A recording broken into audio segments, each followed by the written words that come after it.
All right. So first thing I want to do is here, right? A full pay. So you can read right here. This is what Trump's tweet is. His tweet says, as you can read right here, it says, we have completed our very successful attack on the 3 nuclear sites in Iran. When it says 3 nuclear sites, that has to be in quotes, in Iran, including Fardal, Natazan, and Afghan. I'm sorry if I'm butchering the names. All planes are now outside of Iran airspace. A full payload of bombs was dropped on the primary site for Rao, and all planes are safely on their way home. Congratulations to our great American warriors. There is not another military in the world that could have done this. Now, in all caps now is the time for peace. Thank you for your attention to this matter. Now is the time for peace after you bomb the shit out of people. Make that make sense. Make that make sense. Now that he's bombed the shit out of people, now he wants to talk about peace. Again, he's doing this on the behest of Israel. But it's like 9/11 all over again. It's like with George Bush, they got weapons of mass destruction. Republicans are always getting the United States into wars. And I can prove it easily. Anyone that knows history just knows it. From the Vietnam War to now, all major conflicts of war that the United States have been directly in is under the so-called quote unquote guidance of the Republicans right now, right? So, but this is the 9/11 2.0. This is Iraq 2.0. You know, so what he's saying there absolutely makes no sense. It's just freaking retarded, right? So I gave you guys a little bit of background. So most of you got a whole bunch of FBAs and people like that. They are most likely they're right wing. So let's hear what Fox News has to say with the background that I've told you. This is on Midas Touch, is what I'm on right now. They're, they just tell the news like how it is, and they always pull receipts. That's why I like using them. Play this clip. And welcome to Hannity. We begin tonight with this Fox News alert. I just spoke to the President of the United States.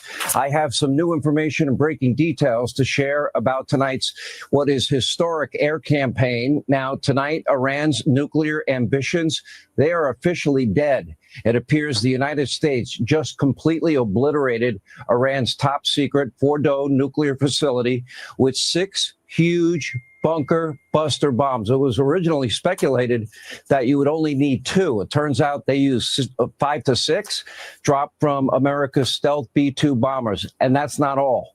2 other major Iranian nuclear sites, Natanz and Esfahan, were wiped out with 30 Tomahawk missiles launched by American submarines some 400 miles away. Everyone is out of harm's way for now. That does not mean that American assets in the region are not at risk. And back on November 10th of 2013, Donald Trump posted the following. Remember that I predicted a long time ago that President Obama will attack Iran because of his inability to negotiate properly, not skilled, ! There is always a tweet. So there you go.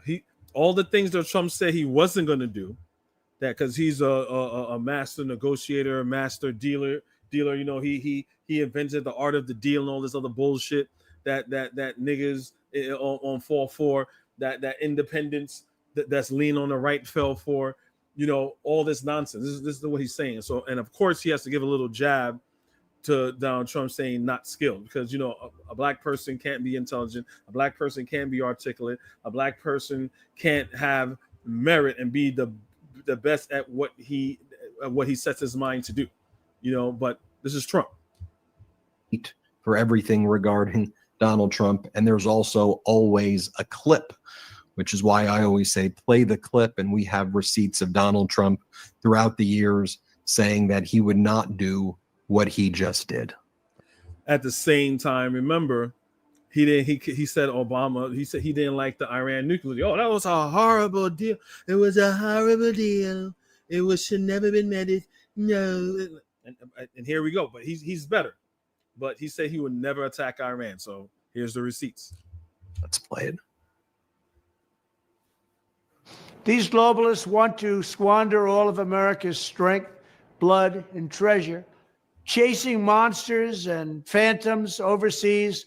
In addition, there must also be a complete commitment to dismantling the entire globalist neocon establishment that is perpetually dragging us into endless wars, pretending to fight for freedom and democracy abroad. We should have never gone into the Middle East. We should have never gone into the Middle East. Under my leadership, we will turn the page forever on those foolish, stupid days of never-ending wars. We're rebuilding our military stronger than ever before, and we are not going to deplete it again on stupid, senseless, endless wars. World War III has never been closer than it is right now. We need to clean house of all of the warmongers and America last globalists and the deep state. So I only paused it because he says you want to get rid of all the warmongers. So during Trump's first administration, he had General Milley, which was against him right now. He had nothing but the swamp and war hawks. He had John Bolton, which is now against him. John Bolton, if anyone knows John Bolton is a war hawk. He never met a war that he didn't like. But these people fell out of grace with Trump because these people, they know, okay, we like war. We know what strings in government to pull to get what we want, right? To get what we want. But and how they need to go about it, they go about it in a tactful way in order for it to happen, right? But they say Trump is just an idiot. He's just a moron. And he doesn't know anything about war. He doesn't know. The highest donor gets his ear, whatever. So I just want you to keep that in mind. And then, the deep state, it makes no sense. Trump, they have all control of all branches, all three branches of government. There is no deep state. They are the state. There is no deep state. And if there is something is called the deep state, then again, that proves Trump's incompetence and his administration incompetence that they can't get rid of the deep state when they are in charge of all three branches of government. I am the president who delivers peace. I was the first president in decades who did. Well, that's the guy. Yeah, so we all know that is complete nonsense. And then, so again, like when I hear people talk about politics, hey, not everyone is immersed in politics all the time, but it just, it eggs me when people say things that is, they clearly don't know what's going on. So right here, you have a tweet from AOC. Here it says the president disastrous decision to bomb Iran without authorization is a grave violation of the Constitution and Congress war powers. Again, for those you don't know, only Congress, two things. Because people keep talking about all Elon Musk. Elon Musk is a genius, and Elon Musk is all this dumb shit. Two things Congress is able to do, which Trump has done, which is political congressional overreach.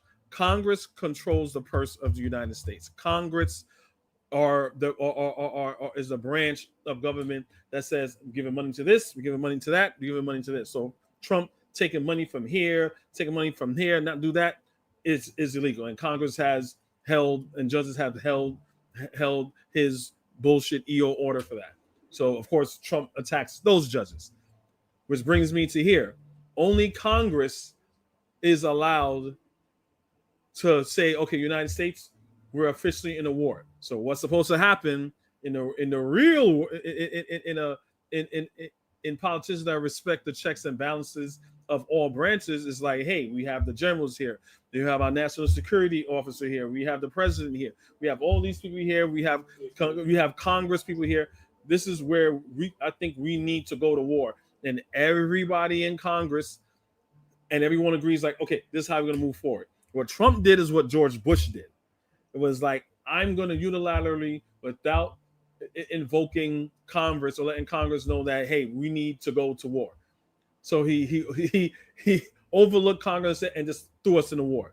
That's what Trump did right now. So what AOC is saying right now is saying that he had on violation of the Constitution and congressional war powers. he has impulsively risked launching a war that may ensnare us for generations. Remember, it's the arrogance of white males in America when it comes to war. Well, we're number one and we're this and we do that. But there's smart people within the United States knowing how world affairs work and soft power and hard power and manipulation and how it works. Trump is the old school mind of we're number one and we'll force people into submission, right? So we learned our lesson there in Vietnam. You know, saying same thing happened in Afghanistan. You know, and George Bush, the Bush 2.0 situation, right? So this is grounds for impeachment. Like AOC said, this is grounds for impeachment.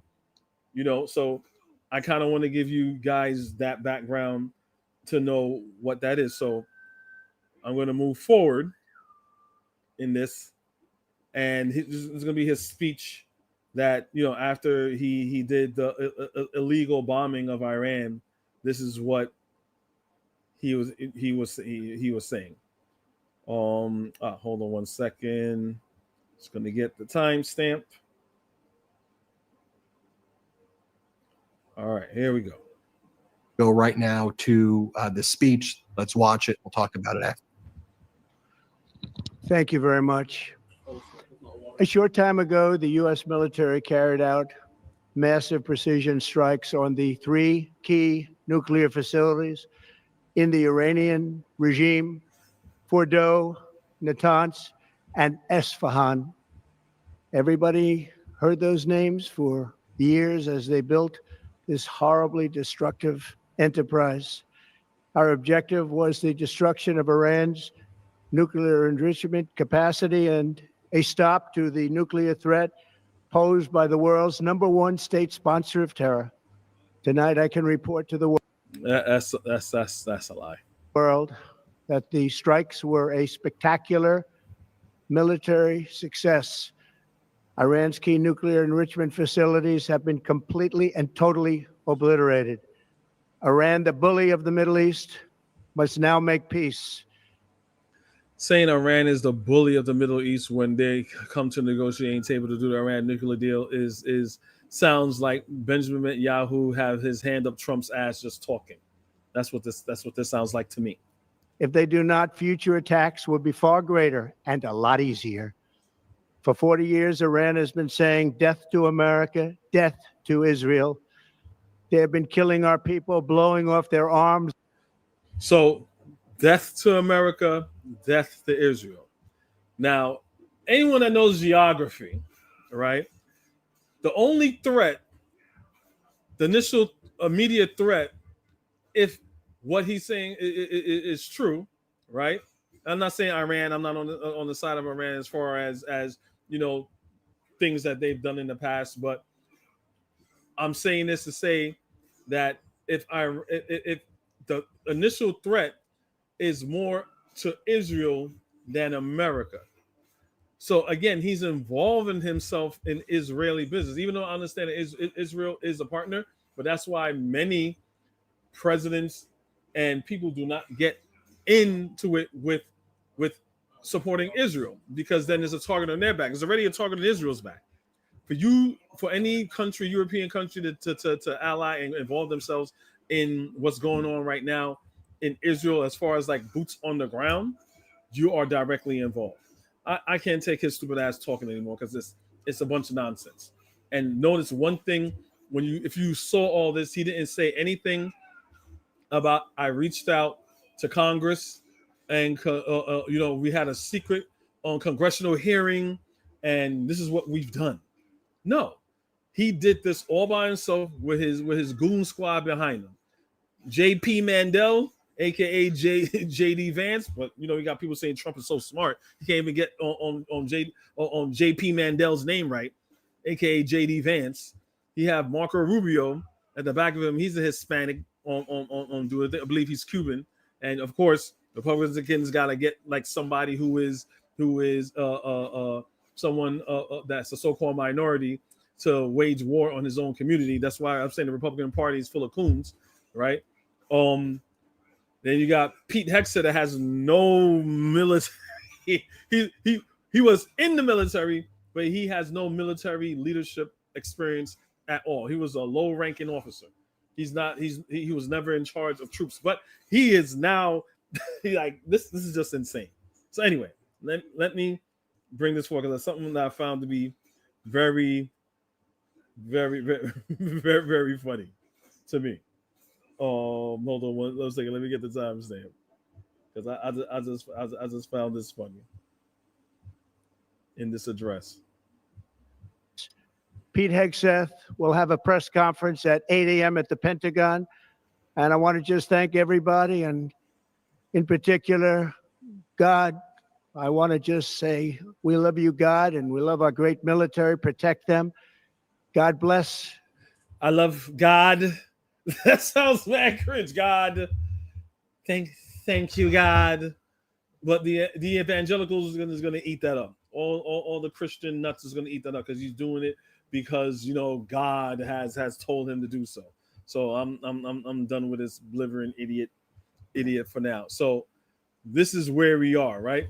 So one thing some of you may or may not know is that okay, like I'm saying, how did we get here? And this is how corrupt Trump is, right? So before I move forward, let me shout out to on the chat. Peace out to the chat. What's up, Ditso? Thank you for joining us. Thank you, brother Bakari. Thank you also for joining us, right? Thank you for holding down the chat, right? So another reason why Trump and why AOC is saying what she is saying, right? Let me show you this because again, it's just receipts. It's just receipts. Trump does so much nonsense. It's like it's insane. So Tulsi Gabbard is I'm just gonna go to her and see what she says. Now this was months ago. It was probably like about a month or two ago. U.S. networks and data. The IC continues to assess that Iran is not building a nuclear weapon, and Supreme Leader Khamenei has not authorized the nuclear weapons program that he suspended in 2003. The IC continues to monitor closely if Tehran decides to reauthorize its nuclear weapons program. In the past year, we've seen an erosion of a decades-long taboo in Iran on discussing nuclear weapons in public, likely emboldening nuclear weapons advocates within Iran's decision-making apparatus. Iran's enriched uranium stockpile is at its highest levels and is unprecedented for a state without nuclear weapons. Iran's cyber operations and capabilities also present a serious threat to U.S. network. So she says that there's no weapons. They don't have a nuclear weapon program that's currently going on, right? So in case you didn't believe me, or it's a little, no way you could believe that it came out the so-called Tulsi Gabbard's mouth, but I think that came in a little low. So let me play another clip that's going to be a little more clear. So hold on one second. I'm going to pull that up.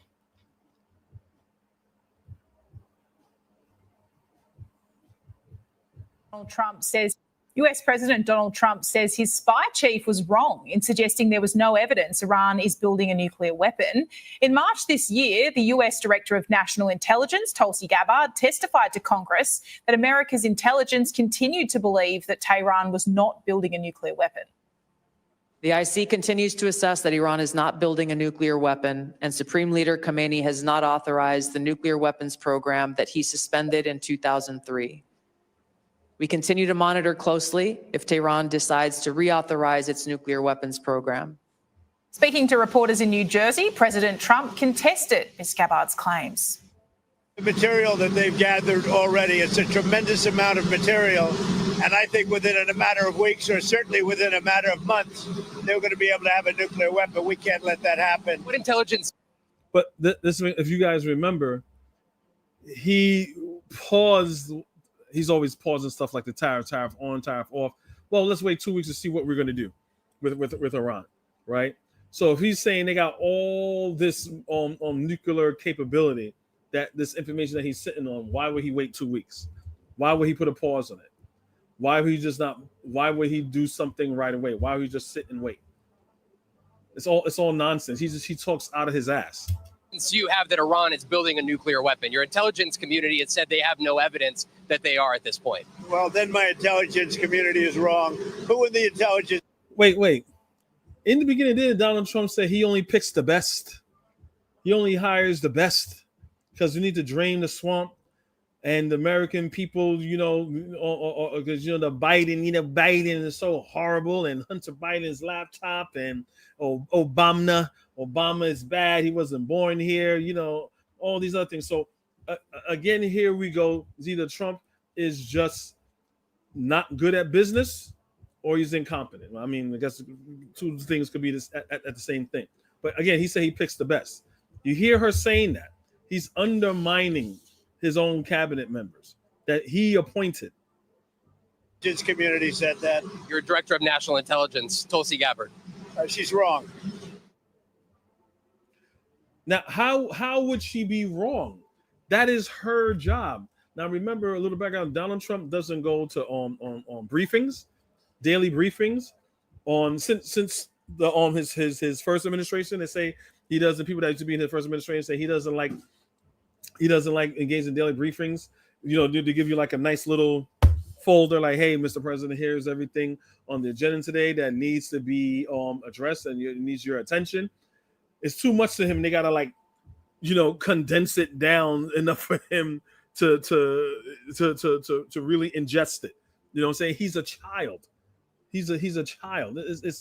It's just crazy. So I'm saying this all to say that we're here not because Iran is a threat. We're here because due to Trump's incompetence, due to his blind allegiance to Israel and Benjamin Netanyahu, right? Remember, a couple months back, him and Elon Musk, they had it was like an AI video of him and Elon Musk of them destroying on Gaza and saying it's going to be beachfront hotel. I mean, they've also been saying that too. Also, Jared Kushner, his brother-in-law, was saying the same thing. So even before all this happened, everyone knew Trump. Like he even blamed Joe Biden for not supporting Israel when Joe Biden always supported Israel. He pushed back on Joe Biden when Joe Biden was like, hey, look, Gaza is the most condensed area in the world as far as like people, right? As far as like population. Telling Benjamin now, hey, look, if you want us to give you bombs and things of that nature, mind you, the Israelis were writing their names on the bombs, like FU and all types of disgusting things on the bombs. No one's killing children. Anyway, fine, we're gonna give you guys bombs. Joe Biden's like, we're gonna give you guys bombs, but you don't need the caliber of bomb that would destroy like a 4-mile radius if you're just destroying a block. If you say Hamas is in there and they're in the basement or something, okay, let me give you. Forgive me if I don't know the exact caliber of the type of bomb that would need, but for argument's sake, let's say a particular type of bomb that would need to decimate that building or that block is a 2-ton bomb. Joe Biden's like, okay, I'm not going to give you a 9-ton bomb. I'm going to give you a 3-ton bomb. Anti-Semitic. You're anti-Semitic. You're anti-Semitic. You hate it. This was the pushback they was getting. So Trump was like, no, they want a 9-ton bomb. I'm going to give them a 15-ton bomb. So we already knew there was a wrap, when this was happening.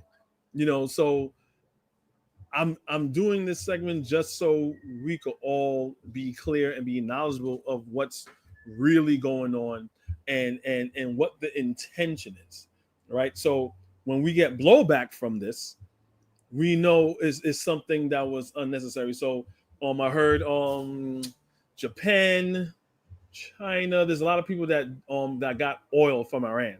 So now that they're being bombed, saying I just can't wait to see the stock market on tomorrow morning. Now when he's doing all this bombing, it's war. War is never good for business. War is never good for business unless it's the industrial military complex, right? But globally, this is not good for other countries. You know what I'm saying? Because of Iran and Iran's on business deals, we're giving other countries oil. So now this is gonna make that a whole lot harder, and then compromise their oil production. So anyway, so this is what I wanted to basically tell you guys. So I think this is a good time. Oh, my bad. This is a good time for me to segue into the second portion of this, since we are on politics. So hold on one moment. Let me get my ducks in a row here. So shout out to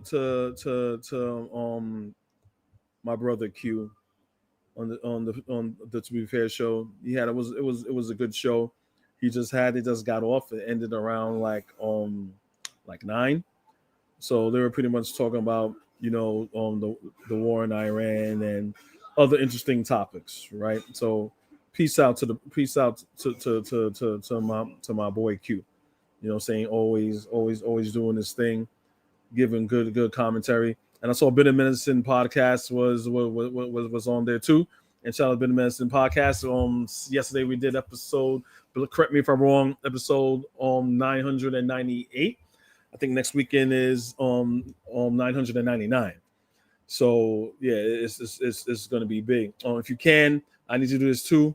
Let's give our brother Koku some topics that we have, because he said he's running a little bit low on topics. So let's give him some topics, right? So yeah, so this brings me here as of right now. So I wasn't on this one, so I don't know what happened. I don't know if our brother Q had issues. There was an episode that I was on, and I don't see it posted anymore. I don't know why or whatever, but this goes out to a person that you're going to see here, Steve, that I'm having a back and forth on the Discord. I have a lot of back and forth with everybody on their Discord, right? But Steve, next to our brother Q, the one where it says To Be Fair show, those I feel are the intellectuals. Those are the fairly fair intellectuals that want to engage in good faith, and it's about the conversation and the content of the conversation to progress a conversation, so we can understand each other or find middle ground, right? So shout out. So right here in the clip, you know what I'm saying, you see Johnny and our brother Kamo, whatever. So shout out to Johnny Q and our brother Kamo. So right here, you're gonna hear Steve talking. And I have a gripe with Steve. Steve's ducking me. You know what I'm saying? And you can see why he's ducking me. You know what I'm saying? Because I totally obliterated him. But Steve is, I would say, a person, again, that you can engage in the conversation, but he's a very weak, small, immature person. You know what I'm saying? So, he gets with the pom-pom cheering, and, he's kind of immature. He kind of breaks under pressure. You know what I'm saying? Because you got his FBA goon minions around him. So, he succumbs to the peer pressure. You know what I'm saying? Which is sad, because, he could do a lot better than that. So right here, he's gonna say something, and they all have a right with me when they say this, but you'll see what I mean. So I'm just gonna am I right here? Let me find the timestamp, and I'm just gonna let it rock.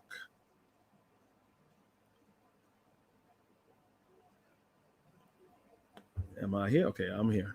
That's typically what happens, like, with these things, and the American citizen don't have a level of politicization to understand. On one hand, they out here protesting police brutality, but then on the next hand, they go vote for Kamala Harris in the next election. It's like, it's so contradictory. Now this is where, according to him, he's not a Republican. According to him, he's an independent, socialist, whatever. That statement he just made, he says, okay, and everyone is not pushing back on that because they don't like Kamala Harris or anything like that. So you could talk shit about Kamala Harris all day and they don't care, even though they're in a fuck around and find out on moment right now, right? So I'm gonna have him repeat what he said again, because I found that to be I found that to be crazy what he just said. That's typically what happened like with these things. And the American citizen don't have a level of politicization to understand, you know, on one hand, they out here protesting police brutality, but then on the next hand, they go vote for Kamala Harris in, the next election. It's like, it's so contradictory. So to the chat or anybody, when has Kamala Harris engaged in police brutality or was for police brutality? This is what I don't understand why he made that statement. Is Kamala Harris pro police brutality, or okay, let's say she pro police? So she was a prosecutor, right? So does he mean by her being a prosecutor, she's pro police brutality? It's just an arrogant, ridiculous statement to make, and I don't know why someone will make that unless they're very heavily right leaning, knowing Kamala Harris had a program that knew that there was a pipe to prison pipeline that affected Black people mostly, and she created, I forgot the name of Brother Bakari, he may know on the program, that she if you have like offenders, Black males that are offenders, that if they have a drug problem, they put them in a drug rehab. If they're if they're just troublemakers, let's say they're like teenagers and stuff like that, so you put them like in a GED program or whatever. Kamala Harris convicted, I believe it was 45 people, and I think like 3 or 4 of them were Black. So what's this nigga talking about? I'm just assuming that's what he's talking about. If they're going with the marriage, unless he's going with the narrative that, saying she locked up all these Black people. Oh my gosh, she hates Black people, yada, yada, yada. I don't know. That's where he's going with it. But when you're right leaning, those are the same talking points that they keep bringing up. That's just simply just not the facts of the matter. But I'll let him keep telling more right-wing lies. But nobody really have an understanding of like what's going on, and that's why you get so confused. Including him, he doesn't know what's going on either. So I understand. Using these confusing politics, and you don't see no result. So I do believe that they not organized, and that's a part of the reason why people don't see no result. It is spontaneous because it's kind of contradictory on one hand to say there's somebody planning and paying all these people. Well, what's the point of paying and planning all this if you're not trying to reach an end goal? Mm-hmm. So until we organize around like real class politics, none of these movements, small fringe movements, is gonna be strong enough, because what it really is a dissatisfaction with the system. Whether you go from Occupy to January 6th. There's a dissatisfaction with the system, and people don't know what to do. So, you end up with these, sporadic movements, every year. Gotcha.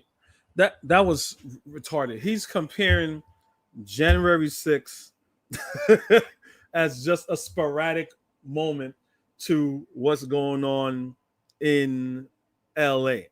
As far as like people don't know what to do. They know what to do. They out there. They're out there, saying boots on the ground. Saying they're out there, boots on the ground. They're grassroots, real grassroots, not the fake FBA bitches on some weird grassroots. No, you keyboard rooted. You in your chair rooted, talking shit. You think it goes in the worldwide anyway. To compare January 6th to what's going on right now is completely idiotic. Well, people don't know what to do. No. January 6th was Donald Trump galvanizing his own people, telling all the racists to stand, Proud Boys, stand back, stand by. And then when he went to the ellipse on at the Capitol on January 6th, he says, go there and fight like hell. And they did that. So what the hell is he talking about? People don't know what to do from when it comes to this, from people getting on bag, even American citizens.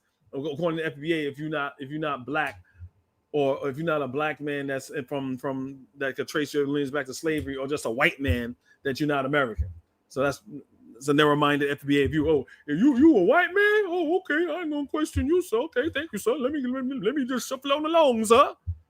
But if you're a black person or a brown person, oh, I don't know, you a debtor. I don't know, you ain't no American. But anyway, what I'm trying to say is that they are taking even American citizens. One time they're even nabbing Native American citizens. It's like, yo, I'm Native American. What you talking about? What the hell does that mean? You going in the back of the truck? I'm a Native American. I'm on my goddamn reservation. Here, look, I'm a Native American. Or I own a casino. Look.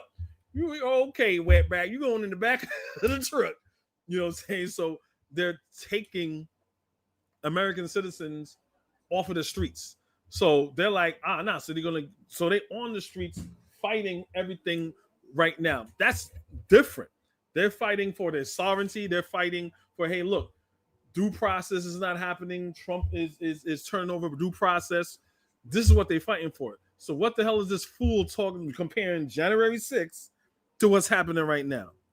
It's pure stupidity.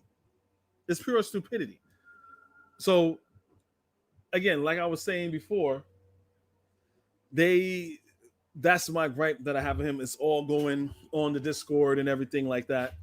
So he mad at me right now.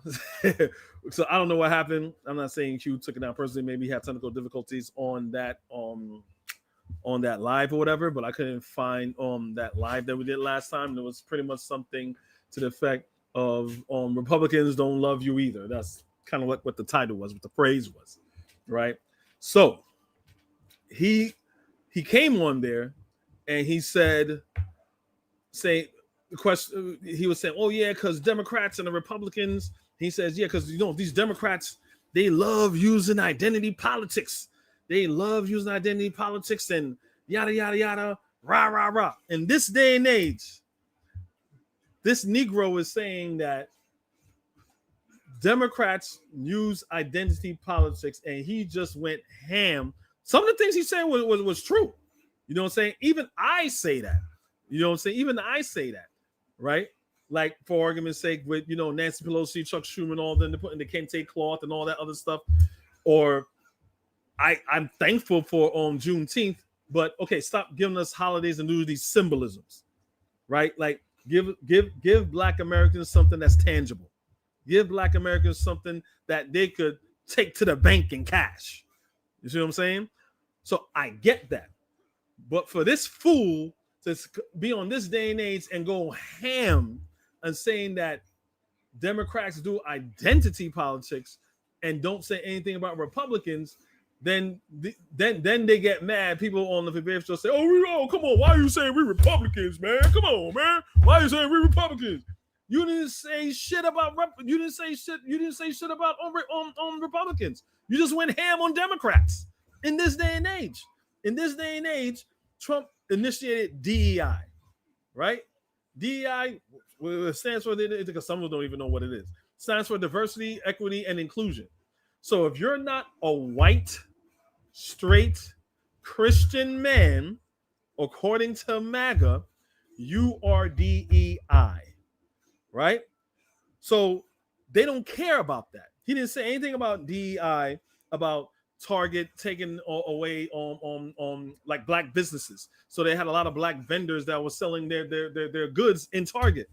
Target took it down. No, y'all niggas gotta go. No, we don't want none of that stuff. Trump don't want that. He ain't say shit about that. Walmart and a whole bunch of other places that were doing that, right? Trump blamed, if you guys remember, when that ship went into in Maryland. That some Russian European cargo ship hit the bridge in Maryland and all those people died. Trump blamed DEI. I'm like, how you blame DEI? That makes no sense. How he blamed DEI? You know what I'm saying? And people say, oh, because the mayor of Baltimore is Black, so he said it was DEI. I'm like, what? It makes no sense. And when Trump first came president, right? And you had those planes that crashed in DC. Oh, DEI. knowing that the two pilots were white men. I'm like, what? He didn't mention that. He didn't mention that. Trump taking down black people off of the military government websites, and also defunding and taking down on the Smithsonian, like the Black Museum, and taking down those things from the Smithsonian, all attacking black people. But this nigga didn't say anything about that. He didn't say anything about that. You have what's the name? The wrestling chick, the McMahon chick. I forgot her last name. Right? Defunding and destroying. She's there to destroy the Department of Education. Where I forgot to put that. They had a black representative saying, are you gonna touch or black history? Or are you gonna defund black history under your so-called DEI initiative? And they were asking her questions, and people that contributed to this country in Black American history. And she's like, well, I don't know what that is. Okay, are you gonna get rid of that? I don't know what that is. Nigga didn't say anything about that. So it's like, what are we talking about here? What are we talking about here? You know what I'm saying? I wish I had that clip to show you his tangent and his tirade that he went on, just digging at Democrats, and didn't say anything about Republicans.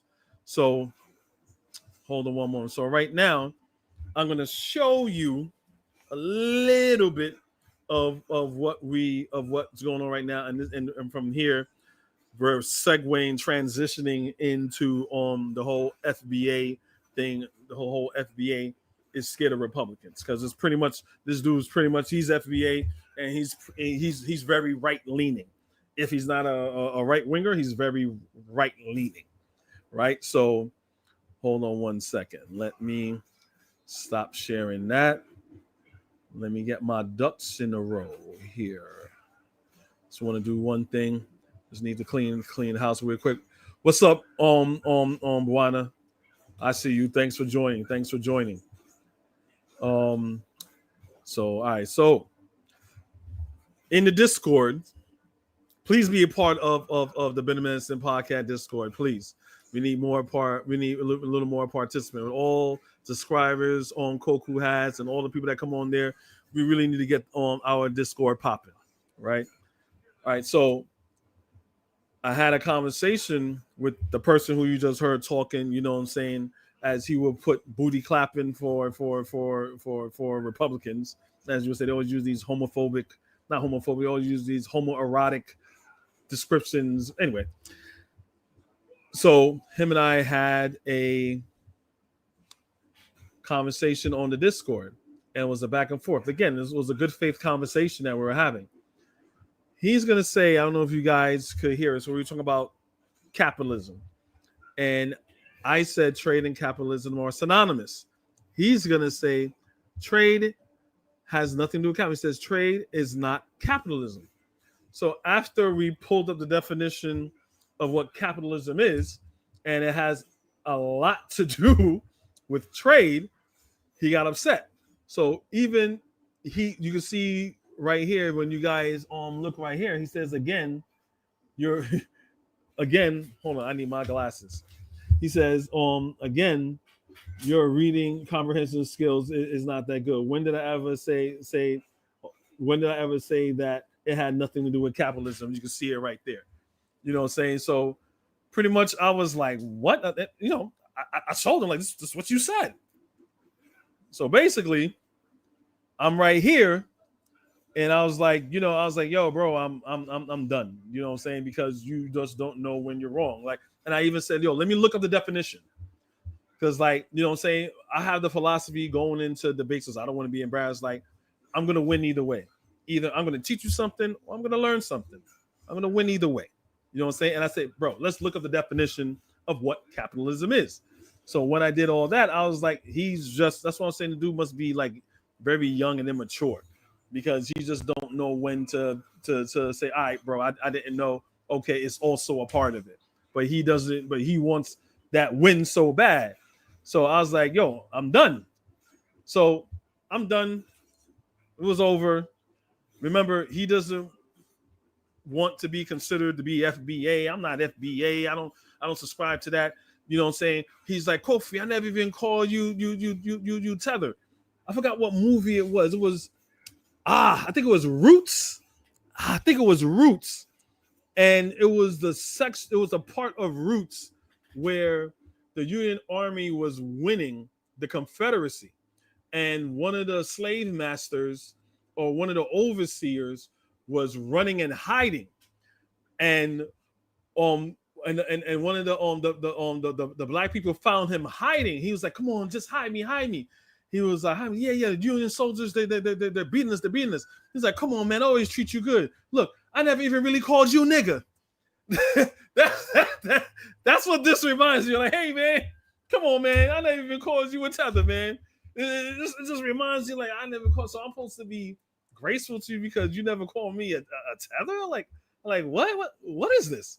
So anyway, I'm just lining that up just so I left him alone. I didn't say anything to him, right? I left him alone. And this is what he says. This is all on the Discord, right? Do I have, oh man, I have to find, oh man, I thought it was so much stuff. My bad, y'all. I did not. I forgot to add it. I'm gonna find it. As I have it here. I don't want to be dead air time. So what I'm gonna do for this segment, and I know y'all brothers be long-winded because I really want to find this because I know these Negroes is listening.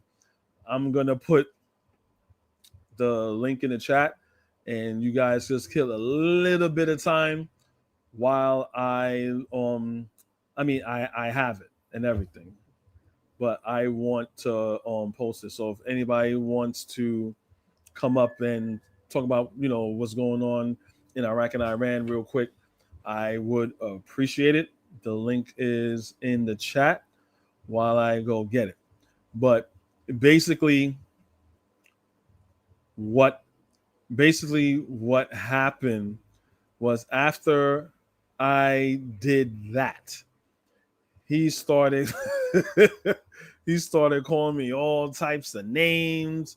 You tether this, mud hut that, all of that. But you know what I'm saying? It was insane. But what's up, brother Bakari? You are on. What's up, my brother? What's going on, man? Hey, what's up? Peace What's up? to you.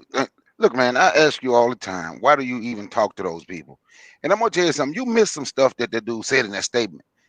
And stupid people say stupid stuff. That's why I couldn't go over there, because I would call them stupid, in all honesty. Yo, brother McCarty, pause real quick. And I'm not mad at you. My son is next to me, and he said, "Dad, I told you, leave them alone. They're gone. You can't save them." But go ahead. It's a waste of time. And when that guy say people is going out protesting police brutality, the American people, then vote for Kamala Harris. Don't he know Kamala Harris lost the election? He didn't know Kamala lost the election. So people voted for Donald Trump. If you didn't vote for Kamala, you voted for Donald Trump. Yep. And now, but what they can't do, and I'm telling you, it's a cult. I have a guy that I'm cool with. We were friends. We cool now, but it's certain things we can talk about. But man, they're stuck. It's a cult, bro. I got a nephew that's part of it, and people don't understand when I tell them I get away from them. They all say the same thing, and it all comes from these people on social media. You say something about Donald Trump, they're gonna be, well, what about Joe Biden in 1994? A dude said to me today, man, look what Abraham Lincoln did in 1865. I say, dude, you literally gonna go back to 18, because people don't know the Emancipation Proclamation was done in 1863. But you literally gonna go back to 1865 to block bullets for Trump and his bullshit in 2025. That's absolutely insane, bro. That is insane. Where this guy can't be criticized. If you say the thing about Trump, they're gonna bring. So now watch this. I'm glad you said the crime bill. Talk to all these people that complain about the crime bill. Then haven't you heard some of those same people, probably damn near all of them, turn around and complain about how the drugs messed up our community? Yes or no? Mm-hmm. Yes, they do. Yes, they do. So I'm going to show you how hypocritical they are. They complain about the crime bill, but then they mad because drug dealers selling drugs in the community. Either you want the drug dealers there, or you wanted somebody who's going to get rid of crime. Which one is it? And I'm not even saying I agree with the crime, but my point is I do stuff just to show them the dumb stuff that they say. Yep. And they can't get away from it. They don't know how. You remember Dave Koresh in Waco, Texas? Yeah, David Koresh. Yeah. I'm finna tell you something. Just remember this. And I just found this out a couple weeks ago because I got some people still in Texas. Dave Koresh, they still have some Branch Davidians. That was the name of his compound. That was the name of the code. They still have some Branch Davidians in Waco in 2025, bro. Oh, they do? Yeah, some people can't get. Some people can't break the cult mentality. Wow. Bowana haven't completely broken it. He's better than them, but he hasn't come. I love Bowana, but he hasn't completely broken it. He's still blacker too. Nah. I got a different one about. We have brought him to the light. He's in the chat. Look, bro, that's why I said. Didn't know. He said he didn't know Trump was actually going to do that, and that's fine. We can't beat people up for making mistakes. No, I'm gonna tell you something. And I love Bowana. And the only reason I said that because he in the chat. If Bowana wasn't around, if Bowana wasn't around, I wouldn't have said that because he know I'm messing with him. I wouldn't have said it if he wasn't if he wasn't in the chat because I respect Bowana. Yeah. But when they say they don't know, he said it. He did say it. Everything he's doing, he said. Yeah. And that's what I mean when I say we don't pay attention. We're not organizing. We're not doing until it's right in our face. You're right, Bowana. I cannot help myself but to mess with you. But I know Bowana is not like them. Like I said, I mentioned Bowana because he was in the chat. Yeah. But see, and now I'm gonna tell you, Kofi, those people, like Bowana said, man, I was wrong.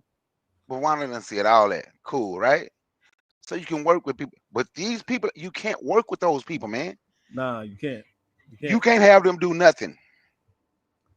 You can't. And the thing, so thanks for I found it. Thanks for killing time for me. You can hang in the back, if you want, or I'll bring you back up or whatever. Yeah. I'm gonna come in on my computer. I'm on my phone. I'm gonna come in on my computer. So I'm gonna get off and then come back up on my computer. Let me know when I can come up. All right, yeah, definitely let y'all know. All right. So thanks for that's our brother Ricari. Thanks for giving us some time here. So basically, it pretty much went like I told you. Oh, I'm not FBA. I don't do that, Kofi. I never called you nigga. He called me nigga many times. I never be calling them nigga like that. Say unprovoked. But basically, I was like, yo, I'm done. Like that's it. It's a wrap. Pulled the definition. That's what it is. And if you see right here, there's a Kevin Hart right there. I'm like, night. I'm done. Night. So he's gonna say, so I got a question. When he said when they trade in bush meat for dirt sandwiches in your village, is that capitalism? Then he's gonna write, man, don't waste all your time on here. It's Juneteenth weekend. Folks need an Uber. Again, he's saying he ain't FBA. He don't do that. I ain't never called you nigga, tether, whatever. But here he goes again. Why? Because I just don't want to engage him no more. We won. I won. I got the W. I won. So he got mad. So that's what I'm saying. These FBA dudes, even the ones he's a closeted FBA dude because you got people in the chat cheering him on and and all that and all this. I'm saying he's a weak little man. I even if I say, bro, let's have a debate about. Oh, there's something to debate about. Something to debate about. You know what I'm saying? Because he's gonna look very disingenuous. He's gonna look like a fool, just like how he did when I played it. You know what I'm saying? This other thing talking about, you know, Kamala Harris and what's going on now with the protests in LA and January 6th being equivalent. It makes no sense. You know what I'm saying? That's why he doesn't want to debate me. Again, he's through the whole time, if you guys saw this Discord, I was giving him flowers like, bro, you are one of the few people when you come on here and you talk about politics and things like that. I agree with you like 80% of the times. You're the few people on here and I'm giving him flowers. But this is what he does. This is what he does after. You can see it's right there. I just said night. I said night. If anyone wants to Discord or whatever to it was out, you don't want to go into that to be fair show rabbit hole. I didn't say anything crazy because we were having a long back and forth, respectfully. So why would you know what I'm saying? I was like, see, you know what? And that's why when brother Bakari says, Kofi, you're a dumbass. Why are you messing with these people? And my son says, Dad, like, why are you dealing with these people? I feel bad because I try, you know what I'm saying? I'm still trying to, they're my people. You know what I'm saying? They're my people. They lost, but they still my people. So I'm trying to be like, all right, maybe if I give them a chance or maybe, you know what I'm saying, give them a little olive branch, but they always smack it out my head. You know what I'm saying? So it's like, you know what? All right, fine. So right now, you know what I'm saying? My name on there is called a watcher. I'm just watching. I'm just watching these fools like little guinea pigs in a laboratory. You know what I'm saying? At this point, you know what I'm saying? So I'm like, all right, fine, cool. You know what I'm saying? What's up, Did so? Keep it short because I still got a longer show to do. What's up? No, not much, man. I'm just coming up to say hello. I'm chilling somewhere else. Keep it sweet and short. All right. So simple and short. One of the highest opposition against the Ortega regime was shot and killed in my country, in Costa Rica. So adding insult to injury, now we get potentially a nuclear war with Iran because the gringos couldn't fucking hold their dicks on their fucking hands and had to go out and measure it because their proxy state Israel and the Benjamin Netanyahu mafia had to fuck it up and, you know, get them bombing Iran, especially with a crazy ass like him. Back here at home, well, Bolsonaro is getting his trial for the attempted insurrection when he lost the election. What, Bolsonaro? Yeah, he's facing Brazil? the trial. That's Brazil. That's Brazil, yeah. Yeah, it's Brazil, yeah. Milei's economy is facing some challenges. And people didn't know this, but many people didn't know this, but by the beginning of this month, Iran was facing a truckers' protest that by what was the first week of June, it had already been ongoing for 3 weeks, this particular protest against the regime and against certain decisions, certain policies that affected the truckers and the work of the truckers there. And the strikes of Israel actually came in a moment that was precious for the regime of Iran, and it switched the social convulsion that was happening inside the country to a degree. The protests are still technically going on, but now they're more into focus. Oh, war is coming. So don't protest the regime. The regime is going to protect us against the war of the United States. So there are elements that people need to realize that, you know, when idiots talk about the deep state, you know at the get-go that those idiots don't know what the fuck they're talking about. Yep. And these guys use that term all the time.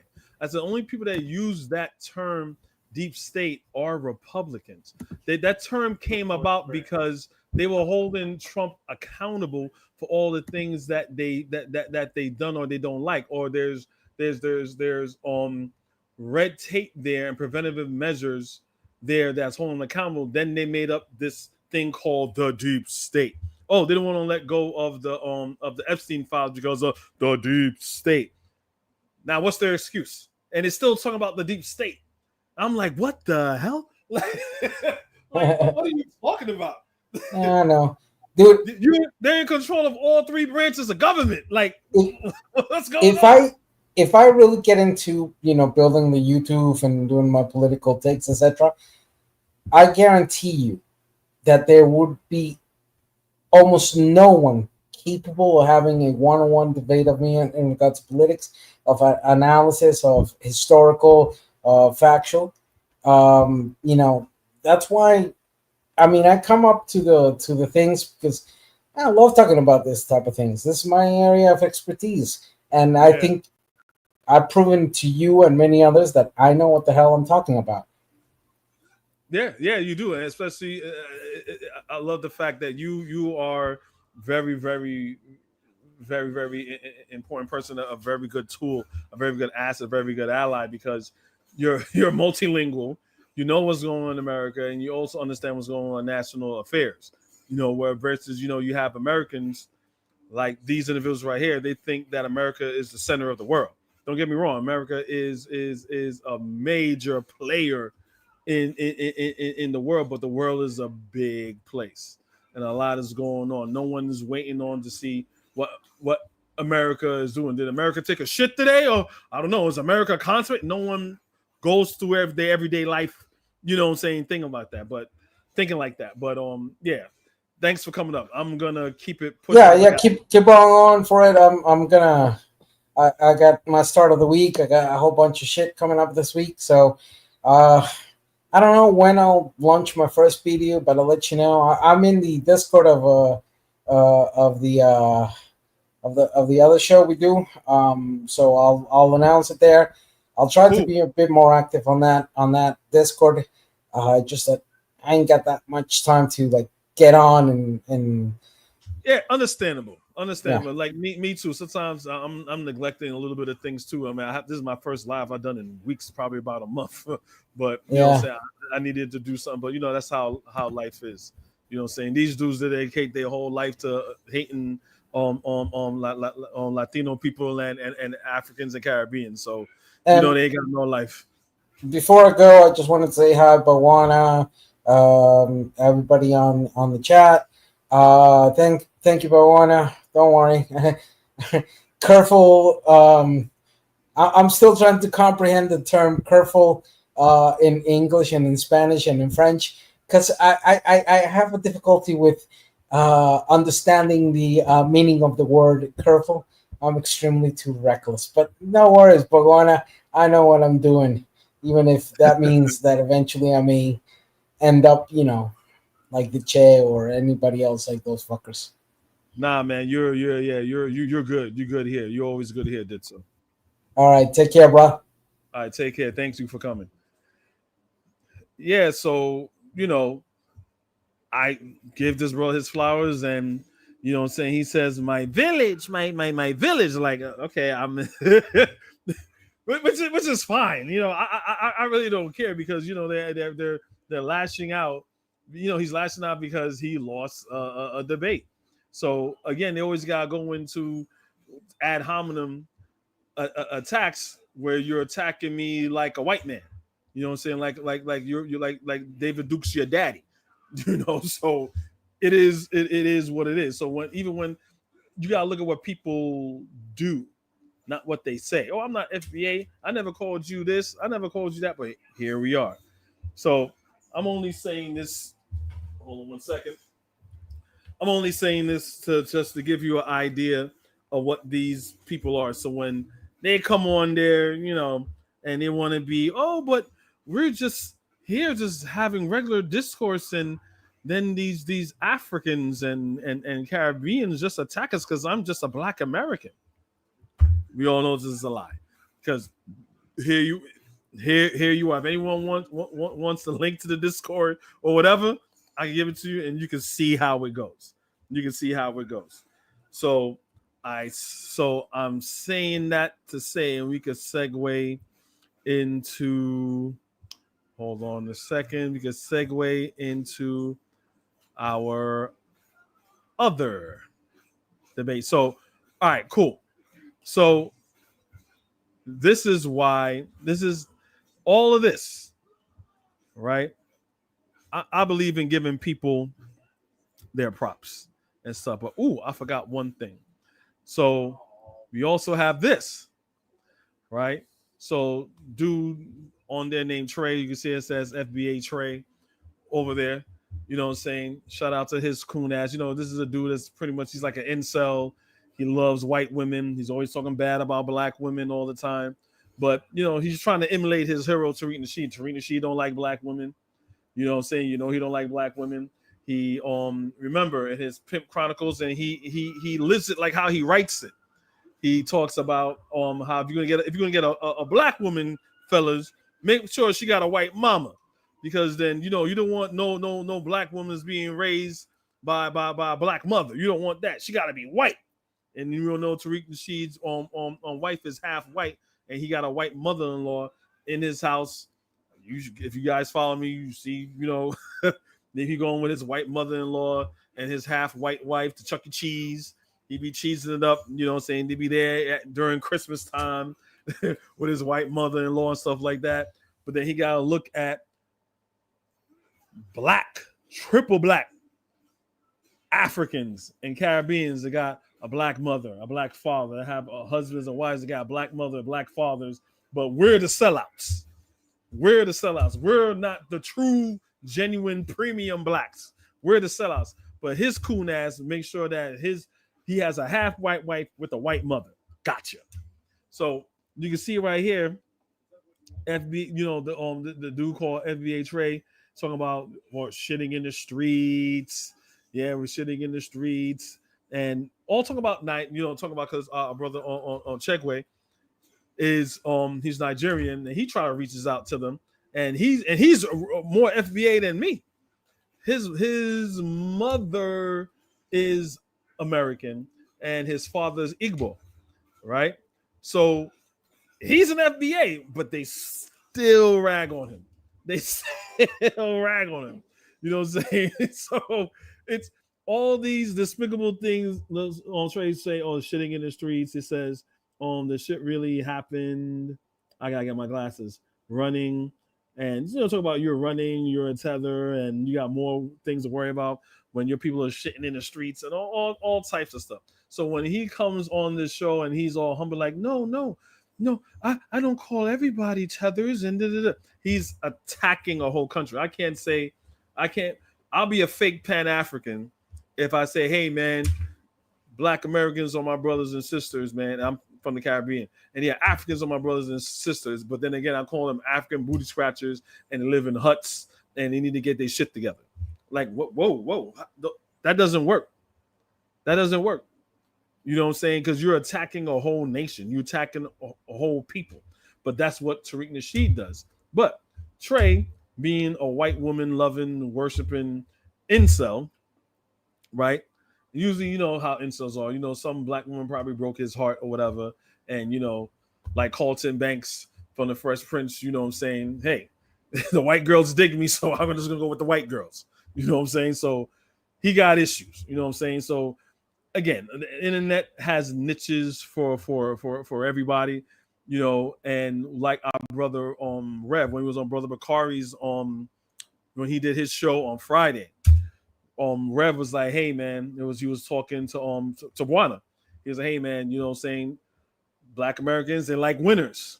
Right now, the white man's on top and he's winning. So we got some of my people that are lost, they're just gonna go with the white man. You know what I'm saying? They're gonna go with the winning team, even though it's not in their best interest, or they don't even care about them. It's just that they're on Team America and they're American, so they're going to go with the winning team. They're not going to go with the underdog team. Which brings me to this next segment, because all this comes from their cult leader and member. So one person that put this perfectly, hold on a second. Again, I need to check, see if I got all my ducks in a row, because I have Yeah, because I have a lot of information. So I'm gonna back that thing up like Juvenile. I'm gonna back that thing up like Juvenile real quick. And all right, so all this comes from this man right here. So they emulate all the talking point of this man. That's why these aren't men. These are boys. These are children. Because to be a part of a cult, you can't have a mind of your own. It all comes from this man right here. So, and goes to our segment, why is FBA so afraid of Republicans? They're afraid of Republicans. You know why? Because Tariq Nasheed is afraid of Republicans. During the whole campaign that just passed, he was blocking bullets for Trump. Trump's not racist. Trump ain't going to do this. Trump ain't going to do that. Oh, that's your Democratic shield. Oh, Democrat. So that's again. So FBA is a part of the Republican Party. They agree with most of the things that the Republican Party is doing. Especially, they would cheer on Trump's mass deportation. Even coon goons like Trey and all the other FBA people that's like, yes, wonderful. I'm gonna call ICE on you, and like you call ICE on me all day. I don't care. I don't care. You know, if we were cool and all of a sudden you want to call ICE on me, then okay, that's fine because I'm an American citizen. You know what I'm saying? And the thing about it, they don't understand, if ICE could deport me, an American citizen, an American naturalized citizen, they could deport your coon ass. They could do that too because they're circumventing and they're undermining what the 14th Amendment is and what birthright citizenship is. So if they can say, well, I don't care if you were a citizen here. Oh, I don't care if you're first generation American, right? That you're a naturalized citizen, that you were born here. All that undermines it. What's the difference between you and a second generation so-called immigrant?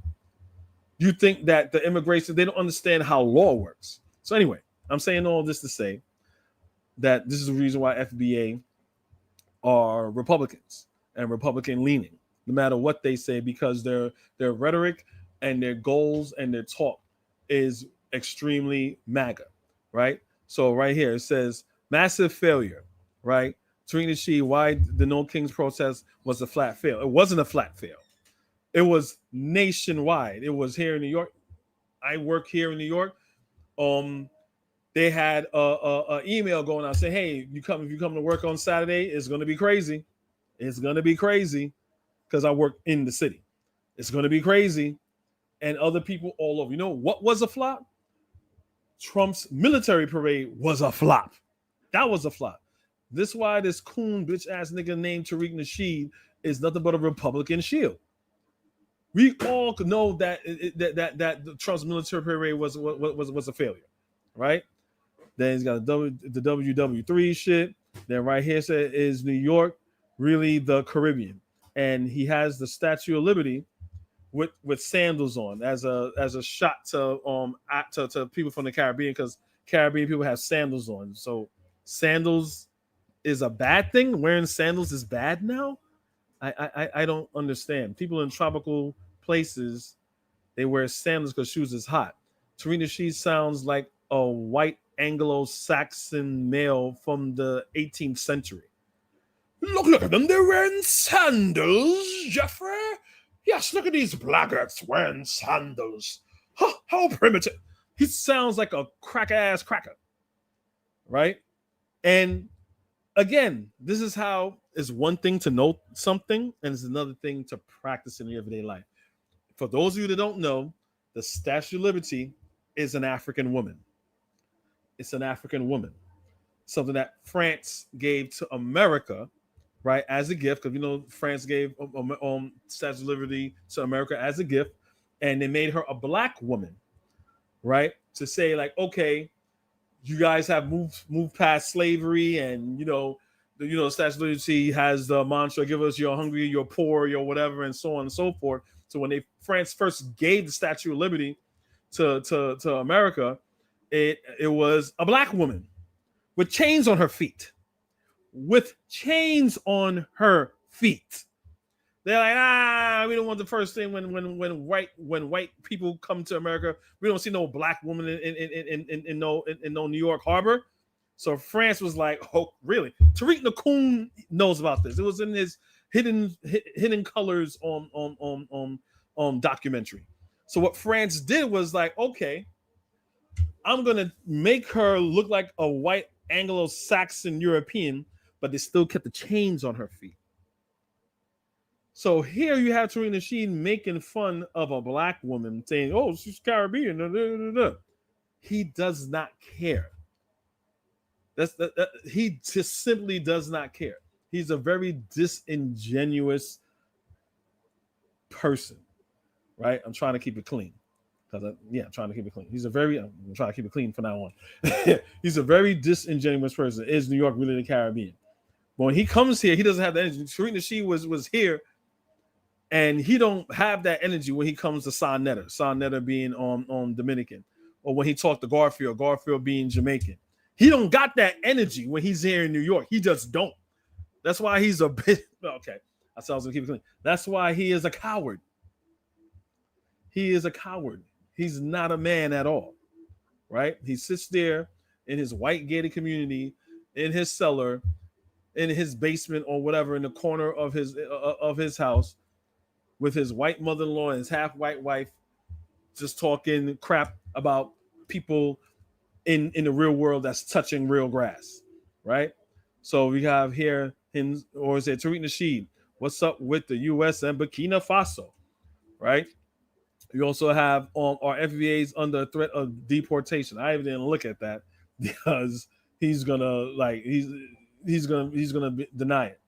So right here, he's gonna say, "Is Trump canceling Black History Month?" So we're gonna go here, and you're gonna see how much of a Republican shield this man is, and that's why you have, because they're scared of a real fight. You can fight a Democrat, or you can talk crap about the Democrats all day, because you know why? Because they know it's the truth, and they know they should be doing a whole lot more. You want to attack America's political biggest enemy? Attack the Republicans to put a line in the sands like, I don't like y'all niggas, and I'm gonna do all these things to you to make your life harder. You can hear a mouse and piss on cotton in the church at midnight. They ain't got nothing to say to them. But I'm gonna show you the example of what I'm talking about. Tag us in the mix. Hold on, let me make sure I got my ducks in the row. Yeah, let's get it. The new thing they're saying is, well, Trump, there was a memo from a whistleblower. There's a story going around saying there's a whistleblower who said that Trump is going to cancel Black History Month. Black folks, you in trouble now. Trump is going to cancel Black History Month. And this hasn't been substantiated by nobody. This has not been substantiated by nobody. And for the record, Trump ain't going to cancel no damn Black History Month. He's not canceling Black History Month. This is just more fear-mongering.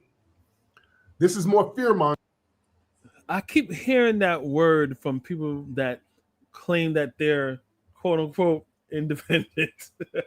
When you say Trump's going to do something, then we have to fuck around and find out phase, and then they don't say nothing. I'm going to let them keep going. Mongering, ladies and gentlemen. They know we can't be deported, and we know we can't be deported, but they keep trying to, they got to drag us in the mix. They got to drag us in this mix, ladies and gentlemen. So now they got two big stories going. So because they're so desperate to drag us in the mix, the new thing they're saying is, well, Trump, there was a memo from a whistleblower. There's a story going around saying there's a whistleblower who said that Trump is going to cancel. Also, they're talking about something that happened at an Air Force training camp where they removed a training video featuring the Tuskegee Airmen. So they've been running with this because of Trump's anti-DEI program. Because of Trump's anti-DEI program, they've now removed a training video showing the Tuskegee Airmen. Ooh, see, I told y'all damn FBAs, y'all stupid fools. We done told you. See, y'all thought it wasn't going to affect you. But they've been running with this story all on Twitter all day talking about the Tuskegee Airmen. Oh, Trump is erasing Black history. Oh, Project 2025 is about to get every Black folks. Oh, we told you. Listen, that's cap. This is what happened. There was a DEI video, and the DEI video was about diversity, equity, inclusion, and it just so happened to have a little segment in there about the Tuskegee Airmen. It wasn't targeting the Tuskegee Airmen. It was a DEI video about diversity and equity. It just happened to have a little segment about the Tuskegee Airmen. But he's a lying ass nigga. Obviously, we all know that. It was a military training video. If anyone know anything about the Tuskegee Airmen, it showed that it's a training video that they give to the Air Force of how they flied and all the maneuvers that they've done to make them just a marvel at being air fighter pilots. So they took that out. That is a section of Black history in military training that they took out. He keeps saying DEI like DEI is not a problem. Oh, it just so happened, and they took it out. See how he's not saying why would Trump do that? That is horrible. He should not take that out. No, he's defending Trump, right? So how old is this video, right? 4 months ago. 4 months ago, the same list that our FBA Steve and FBA Trey, they all knew this Trump was getting rid of. Now he said Black History Month, right? He didn't get rid of Black History Month yet, but he's getting rid of Black institutions. Black institutions as far as like the Black History Museum and the Smithsonian. Taking anything that has to do with anything Black on government websites. Matter of fact, I should have pulled that up. Oh man, I didn't do it. Shit. So this past, my kids let me know that Charlie Kirk and Donald Trump, if you guys meant, damn, I forgot to pull it up. If I get a chance, I'll get to pull it up. That Trump was fighting against Juneteenth, saying it shouldn't be a national holiday. He didn't certify it as a national holiday. He was fighting against Juneteenth. But Tariq Nasheed didn't say anything about that because he's a lapdog for Republicans. He's a lapdog for Trump. Even some Democrats like Joe Scarborough telling all the truth about Donald Trump. They didn't think Trump was going to win. That's the thing. Yeah, Trump is this. Trump is that. Trump is that. Trump wins. Oh, Mr. Trump, come on, we need to find middle ground, and you're the president now, and they're capitulating to him and all that, and same thing with NBC, and they're like, oh, okay, and all the lawyers that was going against him. He threatened them to do pro bono services for him.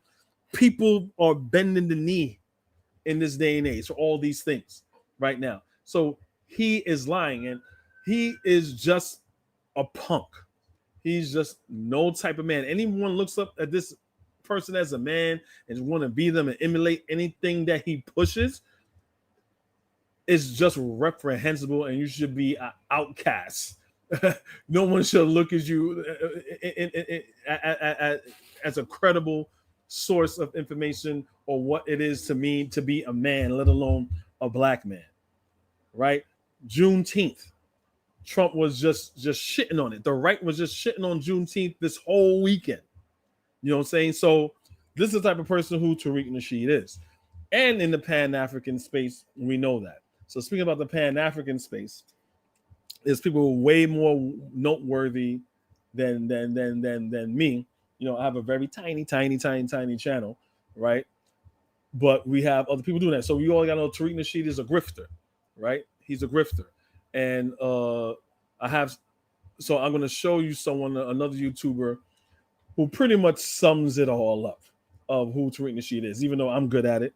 right? I've done my research and did a lot of videos about it. We're going to have another brother go and show you the type of reprehensible, slimy, snake in the grass coon that Tariq Nasheed is, right? So we have our brother here, Neferkar.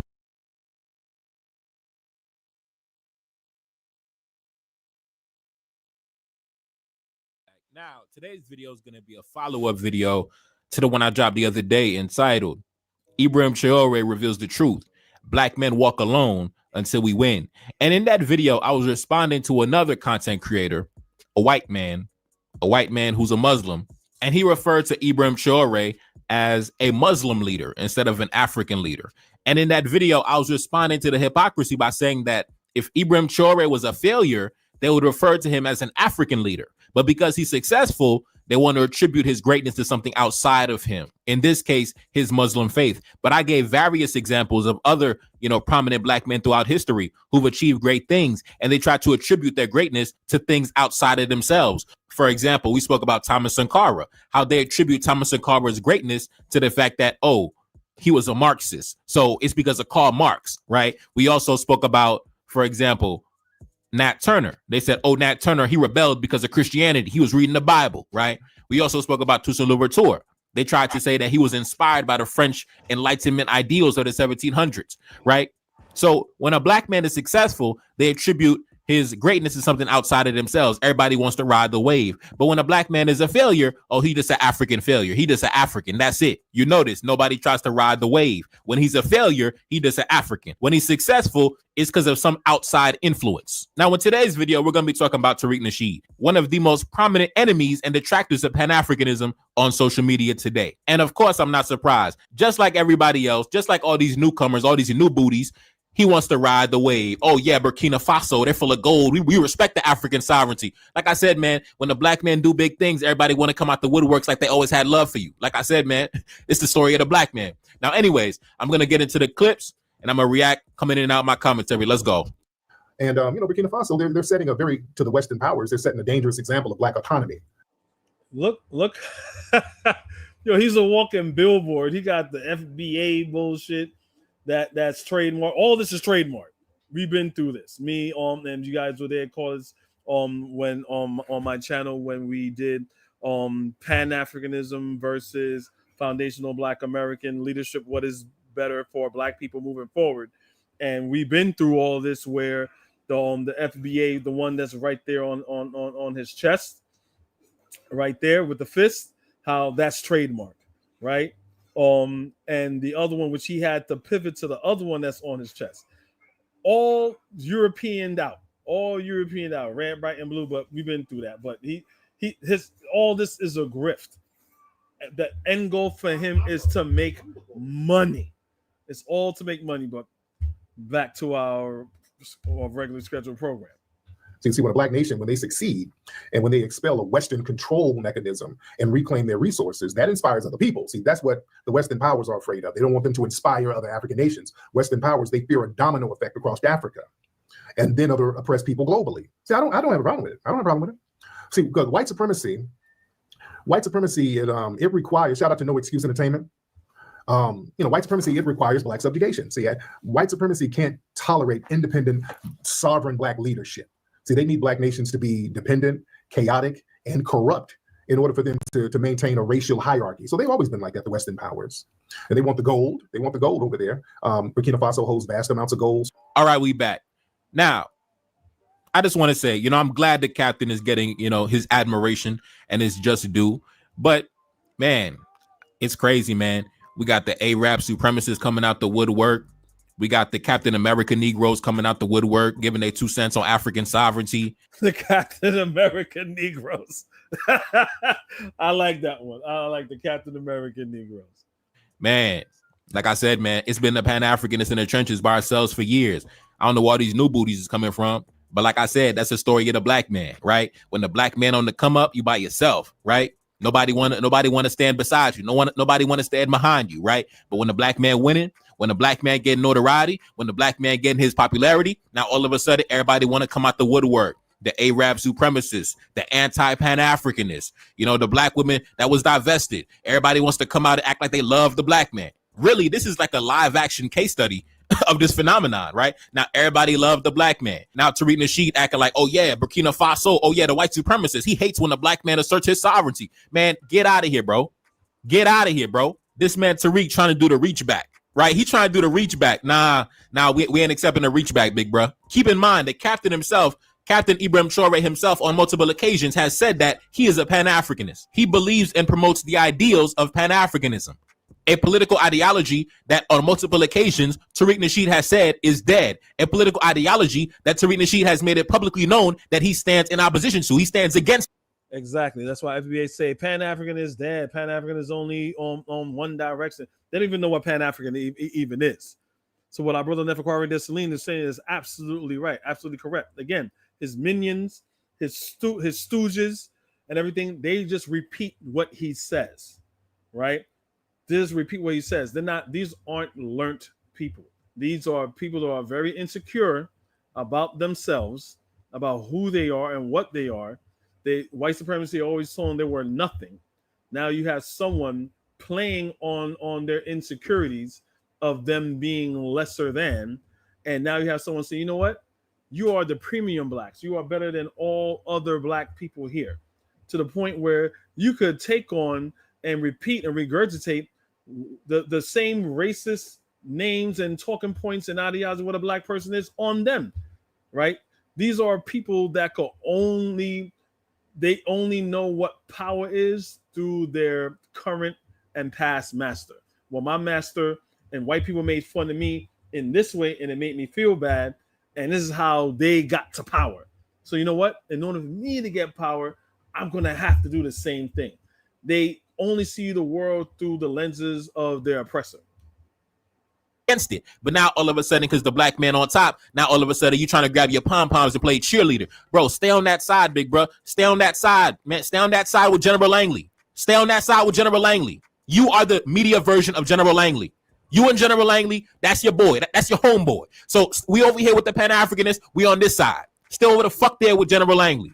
I'm so sick and tired of the fraudulent behavior, bro. And I swear the black man got to deal with so many fake fraudulent faces as we go through life. So many fakes and frauds and phonies trying to act like they got love for the black man. When in reality, just the other day, you was talking big shit about the black man. You was talking crazy about the African man. Now all of a sudden, oh yeah, we support African sovereignty. Bro, I'm so sick and tired of the fraudulent behavior. But like I said, that's what you got to deal with as a black man. That's what you got to deal with. When you're on the come up, nobody got love for you.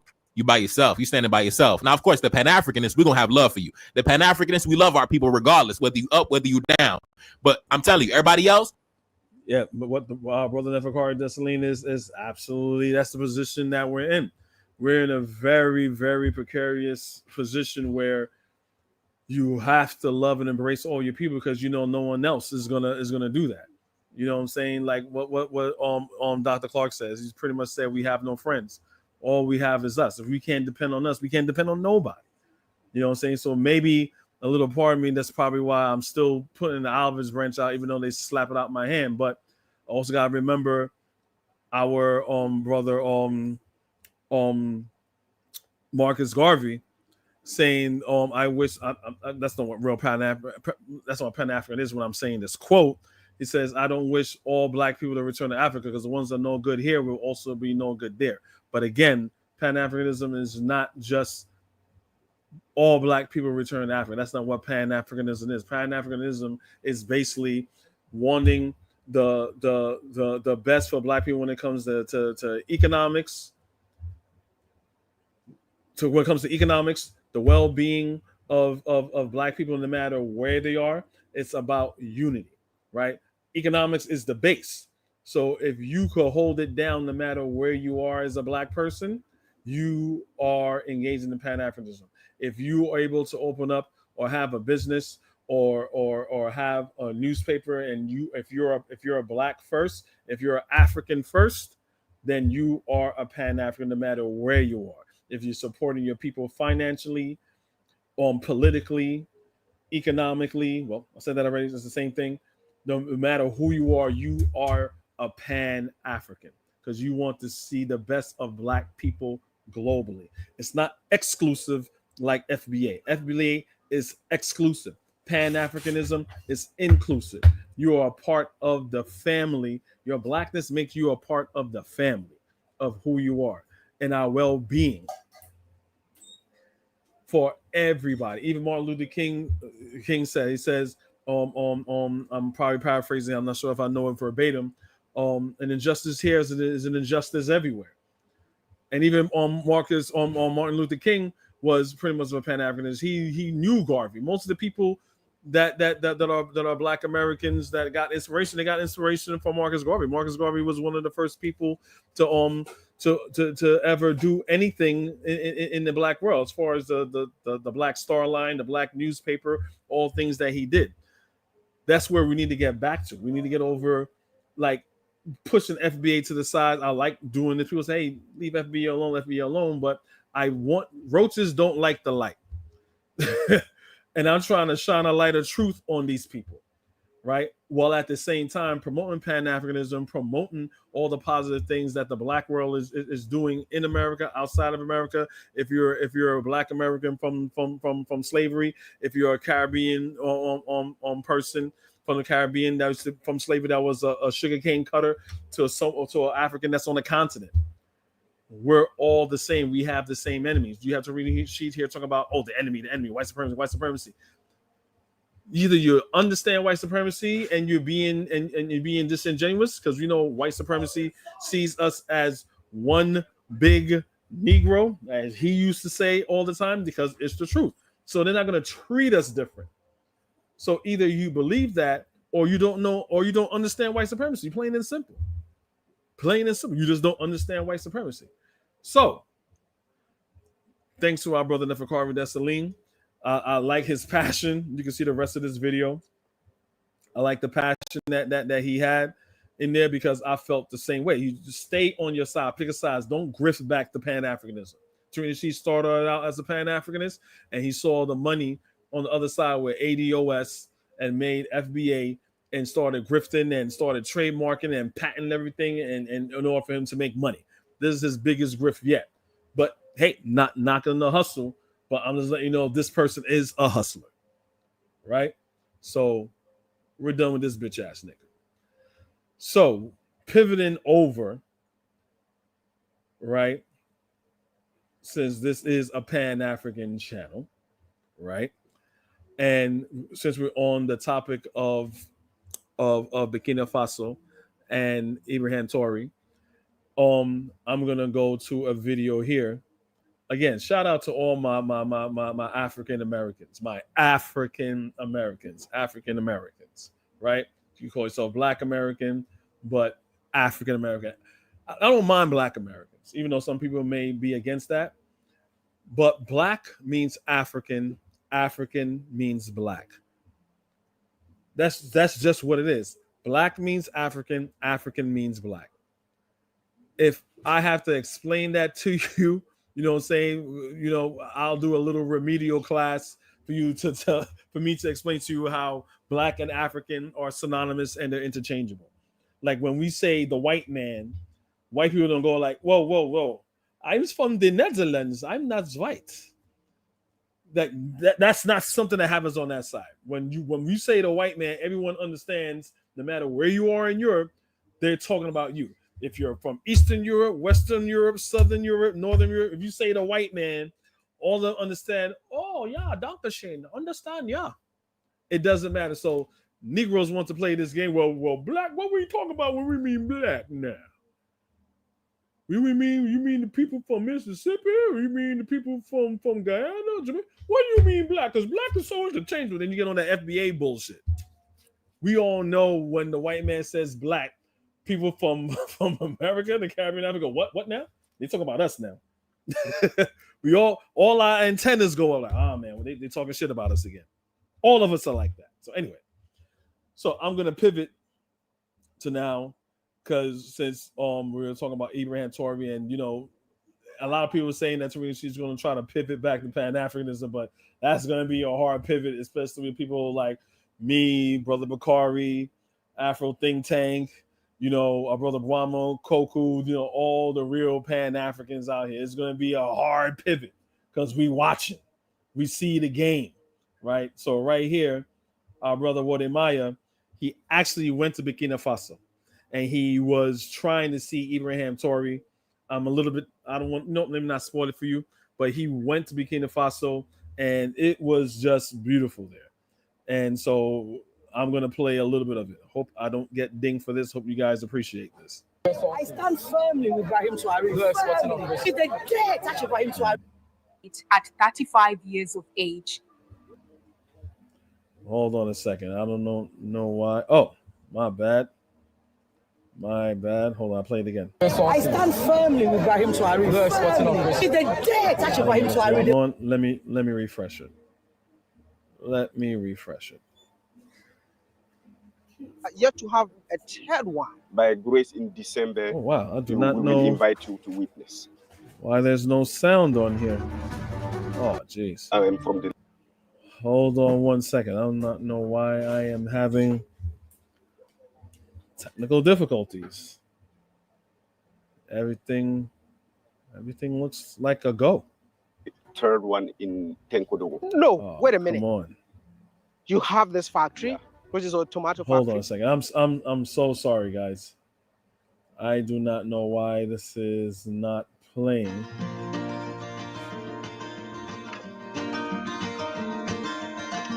Whenever you see me in business, let's say we also have like a second factory. I don't mind ad-libbing, but I really want to show this.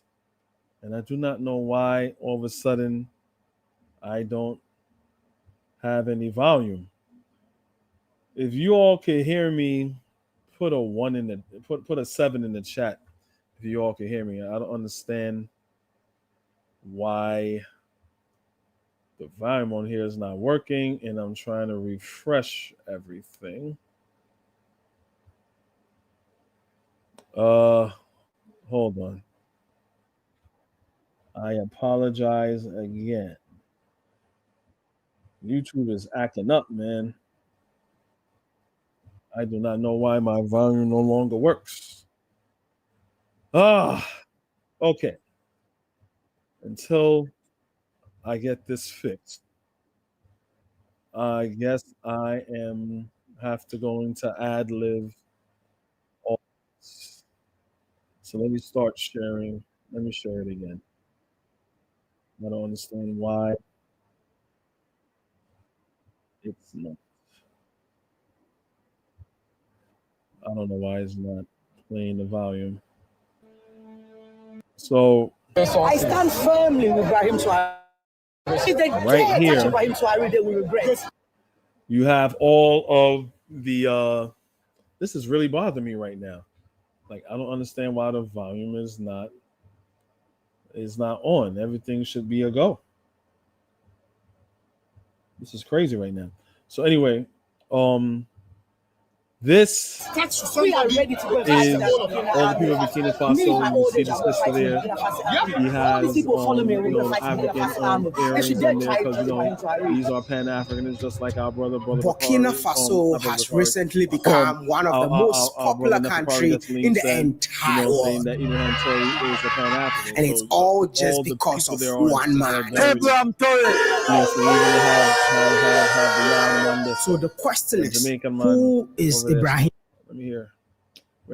Head of state at 35. Anyway, you can replay it again. And it's all just because of one man. Africa. That's the Yaman right over there, right? You see the Bobo Dread right there, right? They're all there to support Ibrahim Traoré and Burkina Faso. So it will look like a beautiful, wonderful celebration. So that's what I wanted to show you guys. I don't understand why. So the question is, who is Ibrahim Traoré? What am I right here is trying to Ibrahim Traoré. He is Africa's youngest head of state at 35 years but one of thing age. that I found Ibrahim Traoré became the transitional president of Burkina Faso following a military coup in 2000. There's a tomato plant that In he has Burkina all the young Faso, people they grow that they're tomatoes developing right in now. abundance. And the fact that His God, this is Excellency really Ibrahim bothering me right Traore now that the decided volume is to not build playing. a factory And to he's transform the raw explaining he went to the materials person into that a do the finished tomato good plant is something where that they really obviously they're excites growing my soul tomatoes in there. this country. They have a factory that you see right there, a cannery that I they finally have made it for to making Sobeto, tomatoes and tomato the sauce, and they tomato put it in the processing can. You see factory that is how they right clean here it. in They're Bobo Dioulasso, utilizing their Burkina resources, Faso, their an people, initiative by and His they have a Excellency plant there, Ibrahim and Traore. they have other tomato plants. I think they're This also is doing more like a revolution that is what happening was it? in this beautiful I country. think it was A cocoa, some revolution other of agricultural industrializing goods Burkina that they were Faso. also I mean, most of you are engaging. thinking it's a lie. You know, That is so why I had to this is a travel all the way beautiful from thing Ghana of just to a come country for that's the being fact. like other This African is countries the are raw being materials. self-reliant. And what is And I like happening about right what now? they're What do you doing. see? You know, they're using their people as labor.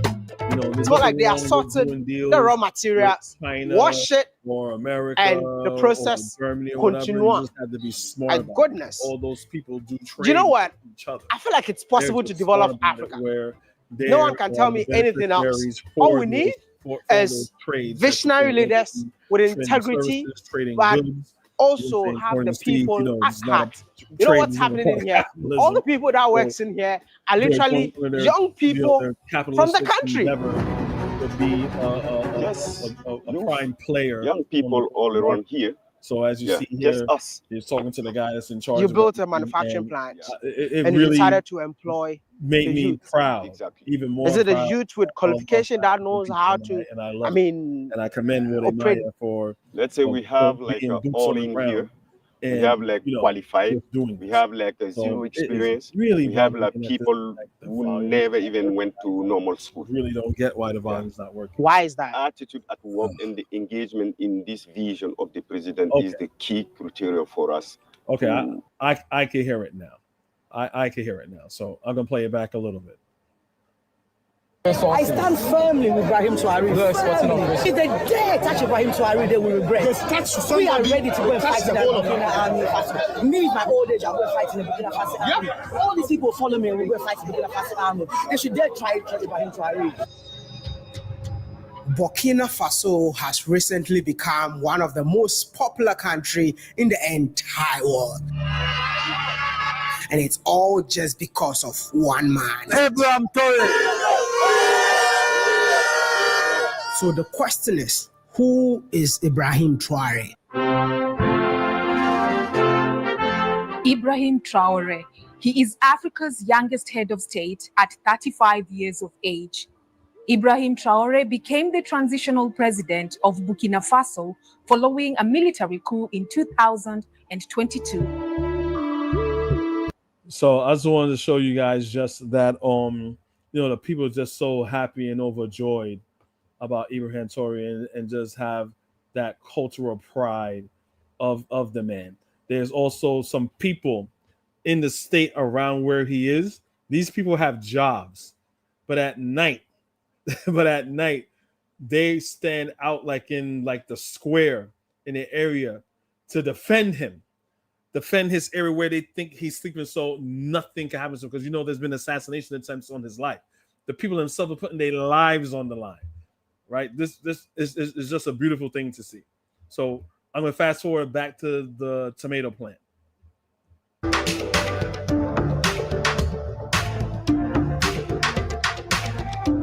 Burkina Faso grows everything in abundance, despite the fact that this country is hot and dry. In Burkina Faso, they grow tomatoes in abundance, and the fact that His Excellency Ibrahim Traore decided to build a factory to transform the raw materials into a finished good is something that really excites my soul in this country. I finally made it to Sobeto, the tomato processing factory that is right here in Bobo Dioulasso, Burkina Faso, an initiative by His Excellency Ibrahim Traore. This is more like a revolution that is happening in this beautiful country, a revolution of industrializing Burkina Faso. I mean, most of you are thinking it's a lie.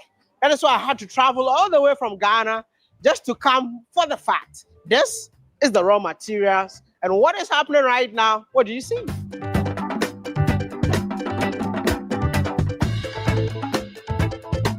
It's more like they are sorting the raw materials, wash it, and the process continue. My goodness. You know what? I feel like it's possible to develop Africa. No one can tell me anything else. All we need is visionary leaders with integrity, but also have the people at heart. You know what's happening in here? All the people that works in here are literally young people from the country. Yes, youth, young people all around here. Yeah, just us. You built a manufacturing plant and you decided to employ the youth. Exactly. Is it a youth with qualification that knows how to, operate? Let's say we have like all in here. We have like qualified. We have like a zero experience. We have like people who never even went to normal school. Yeah. Why is that? Attitude at work and the engagement in this vision of the president is the key criteria for us to hire people here. What is the vision of the president? The vision is to be ourselves, to be free, to be independent on all the way it means. Yeah, it starts with producing what we consume and consume what we produce. So it means that you don't export the final product. Yeah, we are on the way to do it, but focus first is inside. And this factory does not belong to any investor out of this country, but it belongs to the people of this beautiful country. 100% owned, founded by the people of Burkina Faso from inside and from abroad. What do you mean by that? 100% no loan. It's like putting together 10,000, 10,000, 1 million safer as shareholding. You mean the people of this country invested in this tomato factory? Exactly. Wow. Yeah, the smallest share is 10,000 safer. So can I ask a question like how many people own this factory then? Let's say Burkina Faso children. A round of applause, man. This is something that I never thought it's possible. Thank you. But you guys have done it. Yeah, we have done it. No foreign investment. No foreign investment, no bank loan, nothing. Who came up with this idea? The president of Burkina Faso, Captain Ibrahim Traoré. So the country never had a tomato processing? Back, let's say in 2000, and this factory, unfortunately, was closed by that time. Okay. And until then, this is the first, let's say, project like, processing tomato. Yeah. How long did it take you guys to build this? Okay, let's say all the civil constructions and installations, commissioning, training, the operators and everything. Let's say the construction took 12 months and the installations and commissionings was like about 3 months. This is beautiful and inspirational that they were able to do this with the people and it's owned by the people, right? So it's like in Guyana, right? The government owns one of its largest produce, which would be sugar. So the sugarcane factory they have, so all the sugar that they export and everything belongs to the government, and that's like Guyana's on one of its major forms of production, right? Of goods and services that it has, as far as goods that they trade on the open market, right? Is sugar. It's also cocoa, but sugar is one of their major exports. So again, when I tell FBA that we are on two different playing fields, FBA, not my African Americans. My African Americans know what it is, right? But when we're talking to the morons of African Americans, this is what I mean by a different playing field, right? And me, Pan-Africanism would be like, oh, wow, Burkina Faso has that popping. this is my mind. I'm probably giving game to other people, but if anyone that's like, because I'm not like a business person, I just see opportunity when it is. If they could get a distributor, right? Because they have their own tomato plant, it's canned. All you gotta do is buy it. It's already canned. If someone was to have like a plug in Burkina Faso and was like, yo, I got a club in Burkina Faso for some tomato sauce. So the hell with Hunts and or whatever, Damonte. Yeah, they do tomatoes and things like that. You know what? I have a better product that's cheaper, and I'm gonna sell it to a major grocery store. You know what I'm saying? That's how they would get, you know, their foot in the door in their market. You know what I'm saying? So I don't know if they have a liaison for that or whatever yet, but that's how they get it done. So that's what goods and services that Burkina Faso has. You know what I'm saying? So that's how they get it popping. You know, yeah, I just wanted to share that, you know, because I found that to be very inspirational. And just remember, this is a tweet that I had a while back when we talk about FBA, and it was a tweet you can check. You know, this is my Twitter handle right here. Whatever, I don't be on it too much because you know Elon Musk be telling a whole bunch of lies, and it's raunchy on Twitter. So I try not to go on it. So I put this. Remember, this flag has no nation, no land, no economic or political power. It has allegiance to the far right white power structure and is only fully active on the internet, like bots spreading anti-blackness. That's what that sign represents. I put that on my Twitter handle, and you know I'm a little bit proud of it. It got a lot of feedback. Probably would have got more, but I'm not on Twitter like that at all. I hardly go on Twitter. Yeah, so as far as the FBA part and the segment and that, we're done with that. So we can move on to something a little bit more exciting. Let me make sure that I presented everything to you guys. So, I mean, along with this, you know what I'm saying, FBA say they stand on their own and they do this, they do that. But when you talk to them, this is all that I see. This is all that I see. Burkina Faso is not doing that. Pan-Africanist abroad is not doing that. You know what I'm saying? Because we know this is dependency that FBA has. And FBA is proud of this. They are absolutely proud of this. Like our brother Anthony McPhail is like, hey, look, FBA they into plantation bragging. They ain't doing nothing on their own. They mad. They're happy that they're in a place which is America, which is a good place, and they're proud of what their master has done. And look at other places like Haiti and other so-called quote unquote third world nations that is not as quote unquote developed, and they look at that with pride through their master's eyes. So that's the mentality of FBA. So I'm gonna move on to a whole new topic. So you see right here, the last topic we do for the night is Boochy Pedo Bare on no jumper. So Brandon, if you saw on my community post, I didn't even know Brandon was even on no jumper. I was like, what? Like one of the FBA goons told me about that because I think I mentioned something, and I think he said, oh yeah, the dude that got beat up on no jumper. Like I didn't see him get beat up or anything like that, but I even know he made it all the way to no jumper, which shout out to Nappy Yankee, and he was one of the first person to realize that Brandon changed his whole Pan-African Strikes Back to Defiant Brandon or whatever. I'm like, why? Like, okay, why he do that? So I was like, oh, here comes the pivot. Here comes the pivot, just like Tariq Nasheed. Here comes the pivot, and yeah, I was like, oh, he got in a fight or whatever. So I'm like, okay, well, let me see what this is about. And he you know, he's trying to grift. He's trying to be like Anton Daniels. He love Anton Daniels. He's trying to be as big as Anton Daniels. Try to talk to Anton Daniels to be as big as Anton Daniels. Didn't happen.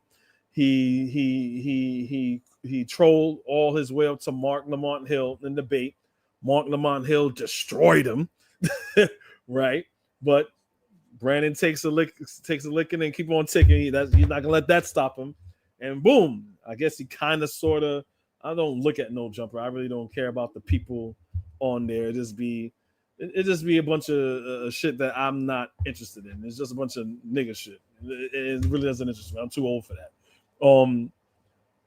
So yeah, he made it a No Jumper, right? Which it has notoriety, you know, in the YouTube space, in the YouTube world. Fine, got it, right? So he made it to there. So I'm going to show you, like what happened for those, because I haven't really heard anybody talk about. Brandon is kind of insignificant right now with everything that's going on. So yeah, so I'm just gonna share this. So I'm gonna show you show you the incident in which what happened. So you have a little fun here. Unbiased. I want you to go to Turkey and get your hairline replenished and get that ball spot filled in. Shorts off. Listen, I'll do that when you take your booty shorts off. He said he'll do that when he take his booty shorts off. Or else in the Caribbean called pum pum shots. The boy got on pum pum shots. Boy must have a pum pum with them shots on himself. Wear booty shorts off, nigga. Take this nigga on a tour to Turkey to get his hairline replenished. Stop playing. I play tennis racket shoes on, nigga. And get they gonna revive. Yo, well, I mean, I wear it better. I'm a big dude. I'm not a skinny dude, but yeah, Brandon is a little short, Humpty Dumpty looking little nigga. But anyway, y'all friend laughing at you. It's funny. When you're funny, it's funny. Y'all friend laughing at you. That's here's the thing. He about to get beat up by a guy wearing boots. Try pulling his shorts. He's trying pulling his shorts down before they ride up. Man got butty ride up, murder. Get beat up by a guy wearing booty shorts. Hey, right? Imagine you caught the name and got whooped out by a nigga in booty shorts. He ain't even denying he wearing booty shorts. He's not even denying that he wearing booty shorts. This is crazy. Crazy. That would be reality. That would be a reality. I would love to see it. You wrestle on mats. We ain't seeing you. Yo, the man shorts not short, yo. Why the man short so short in the man? Jeez, your boy. Fussy boy that. Why his shorts is so short? That's crazy. Seeing you do nothing with your hands yet. Hey, when you see it, you go. Well, you're not gonna see it. You're gonna be knocked out. Everybody else gonna see it. The reality is this. Everybody else gonna see it. They gonna be watching. Yo, they used to wear shorts like that, like when they played tennis in the 70s, like Arthur Ashe or something like that, or like back in the days when they played basketball. Like, god damn. Man, suspect. You know you want to make it home to your First kids. it was if you call know you want to make it home now to your it's you ain't gonna make it home to your kids. You see how the story evolves?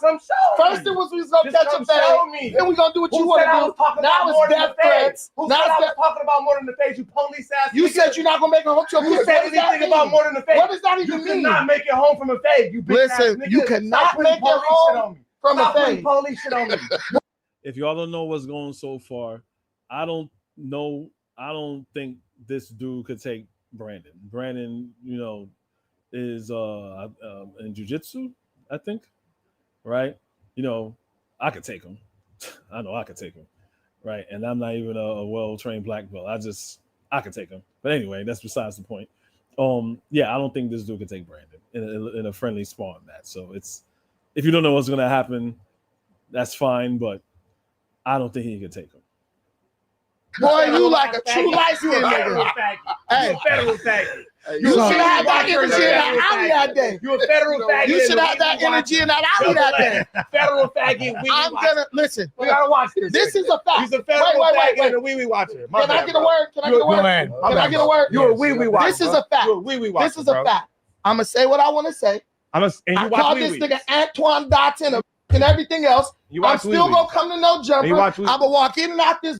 If a want to do something, there's nothing but space and opportunity. Ain't worried about a light skin, no nigga, period. So if that day, he's always bringing up fighting. You can't be a nigga bringing up fighting, trying to put it on another nigga to do something.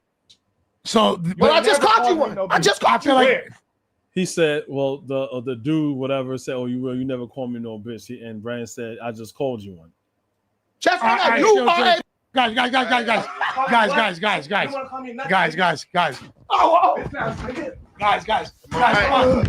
come on. So yeah, the dude came to Brandon, he spit on him. That's just low. Like, you gonna spit on a man? Like, what are you? That's crazy. That's just low. So he spit on him. So that's what happened. So I mean, I got like a I'll just play the rest of it, but I got like a different. I got a different view of it. Dialogue. But I was just about to say that, you know. What the? Hey, y'all tripping, bro. Come do something. Man, this why y'all had security, man. Y'all was on. No jumper was cracking. The whole time. Come do something, Mr. Black. Man brought a knife to. Come do something. No, there's no weapons. No weapons.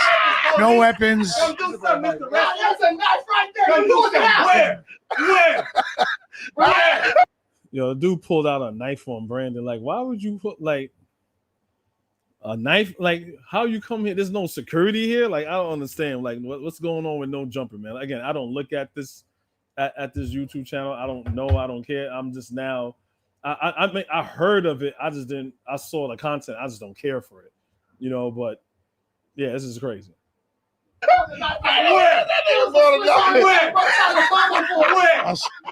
A Swiss Army knife. Where? Police ask you where? You're the feds. Federal bad. Bitch ass. That nigga brought a fight to a multi-fight. Like, share, subscribe, no jumper. Anyway, so that's one angle. There's another angle. I'm just eating popcorn, just looking at this. I was like, oh, word? You know what I'm saying? He didn't get hurt, so I'm not trying to wish for his demise or anything like that. That would be crazy, but I was just looking at it like, oh, really, word? This is new? So hold on, let me share the other one. So yeah, this is it right here, I guess.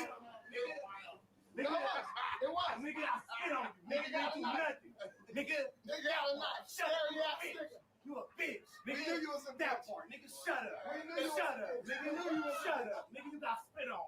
No, I didn't. You got, yeah, you did. No spit touch me. No spit touch me. No spit touch me. I watched it. Nigga, I watched it. No spit touch me. I watched it. Nigga, I watched it. Nigga, what we gonna do? What you wanna do? What you wanna do about it, nigga? What you wanna do? Like, he admitted that he spitted on Brandon. Like, what kind of man spits on another man because you can't get that? That's cowardly, man. That's like, that makes me want to like beat you up even more that you spit on me. What you wanna do about it? Meet me outside. If you're scary, what you wanna do about it? What you wanna do about it? You're scary. What you wanna do about it, nigga? What you wanna do about it? That one, nothing. Look, nothing. Look what? Do something about it. Such a good pod before this happened, guys. We're doing so good. Nigga, Intelligent dialogue. Fucking I was just about to say that, you know, security. So some nigga want to do it. Scott, man, come do something.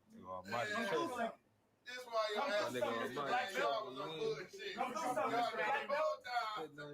Come do something, Mr. Black Belt. Knife to. Come do something, Mr. Black Belt. Come do something, Mr. Black Belt. Ain't no weapons, police. Yeah, this is crazy. Right there, you pulled it out. Yeah, that's what it's saying, that he has a knife. He just pulled out the knife and everything. He had like a little knife. He's hiding it. Bro, he pulled the knife out. It was a Swiss Army knife. Bro, trying to fumble for it. Where? Police ask you where? You're the feds. And he waddles away. Waddle. Brandon waddles away. Yeah, that was crazy. That was cray. That was crazy. Yeah, that was crazy. Yeah, I didn't know any of that stuff happened, so that was like insane to me. But you know, knowing how Brandon is, that's a very small price to pay to make it on a huge platform. So he again, that's why he probably changed he scrubbed his YouTube page, right? So he's no longer a Pan-African, even though he has the banner, but he changed his whole thing to be something other than what it is, right? So he got on No Jumper, and the characterization of what Brandon is what egged me. You know what I'm saying? It's like, what? So what's the dude's name? The dude's name is Adam 2020. I don't know. Like I said, I've heard of No Jumper, but I really don't care for No Jumper or about No Jumper. And he's not gonna say it here, but basically Adam, the dude with the tattoo on his face, is pretty much saying like, oh, Brandon, he's a debater, and he's this wonderful debater, and he knows his topics, and he's a debater, and all this other stuff. I'm like, no, he's not. No, he's not. He ran away from me from a debate. He ran away from Afro Think Tank from a debate. They all he do is run because he's a Trump supporter. All he does is run.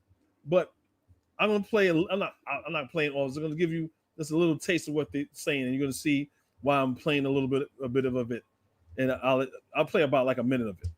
But regardless, yes, despite that, Brandon was trying to get back to the topic. Right. Yeah.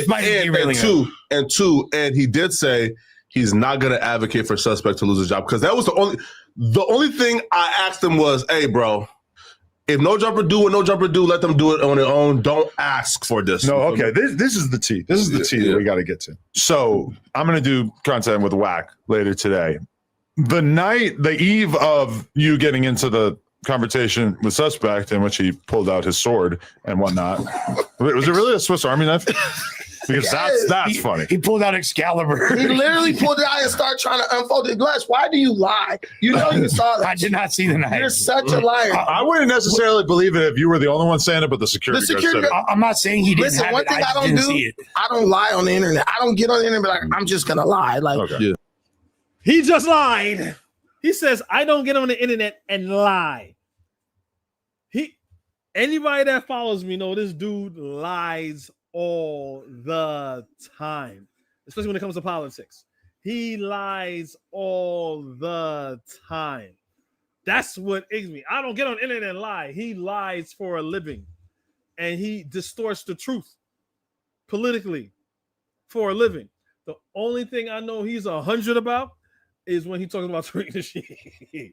When he talks about Tariq Nasheed or you know, the layout of California or Long Beach or whatever.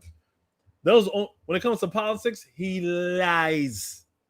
He lies for a living, and that's what eggs me, because that's how, like, all these people. That's probably why he scrubbed his social media. Whatever narrative or whatever persona he has right now, these people bought it hook, line, and sinker. Yeah. And plus, that's a serious accusation.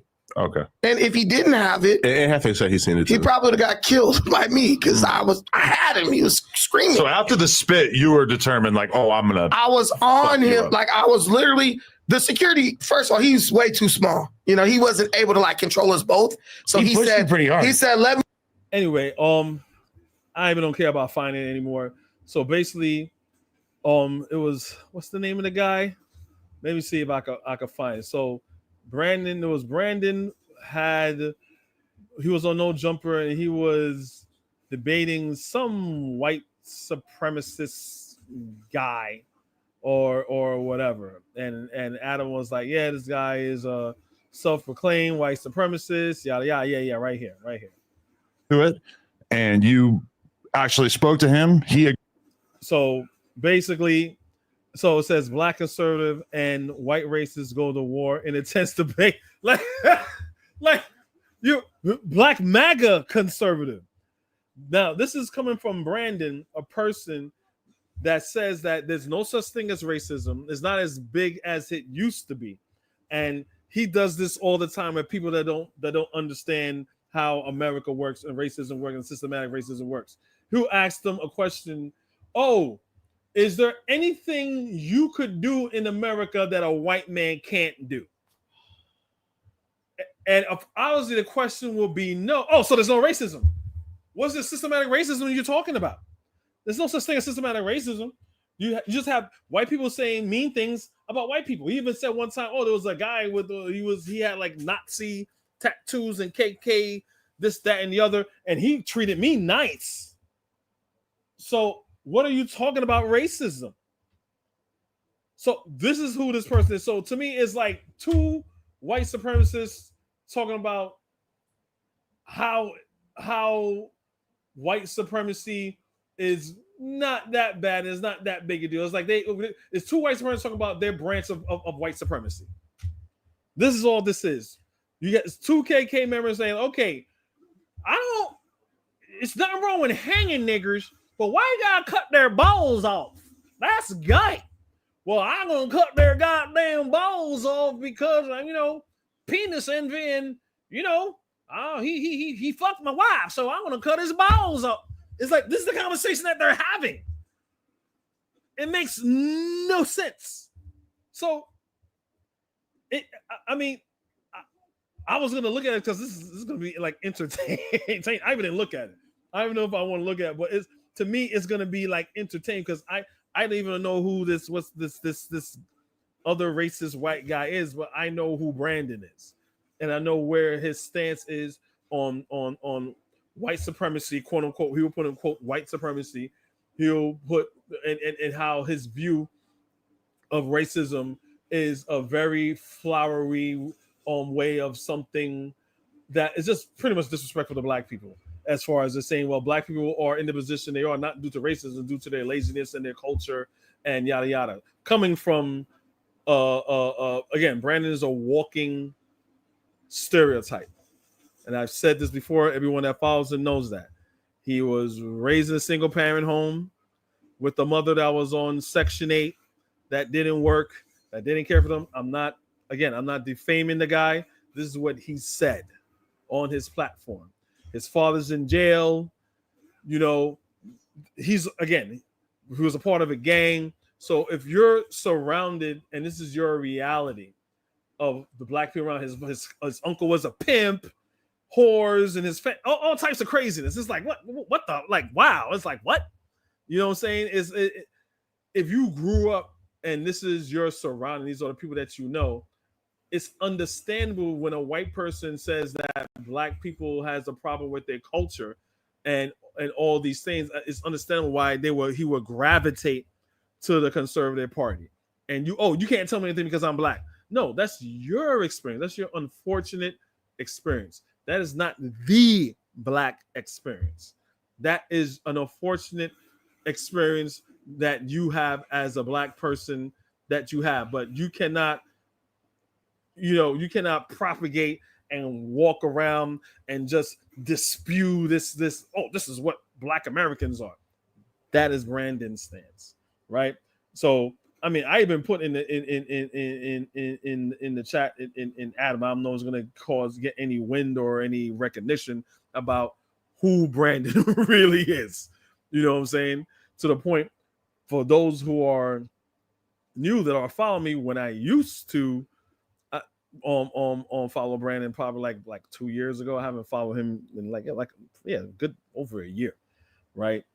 This we're just talking about Trump, because Trump is the end all be all being pedophiles.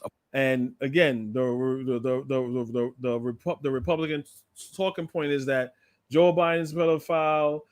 There's child sex rings. We all know what Pizzagate was. They're drinking the blood. They sound like they listen to Alex Jones. You know what I'm saying? They sound like they listen to Alex Jones, right?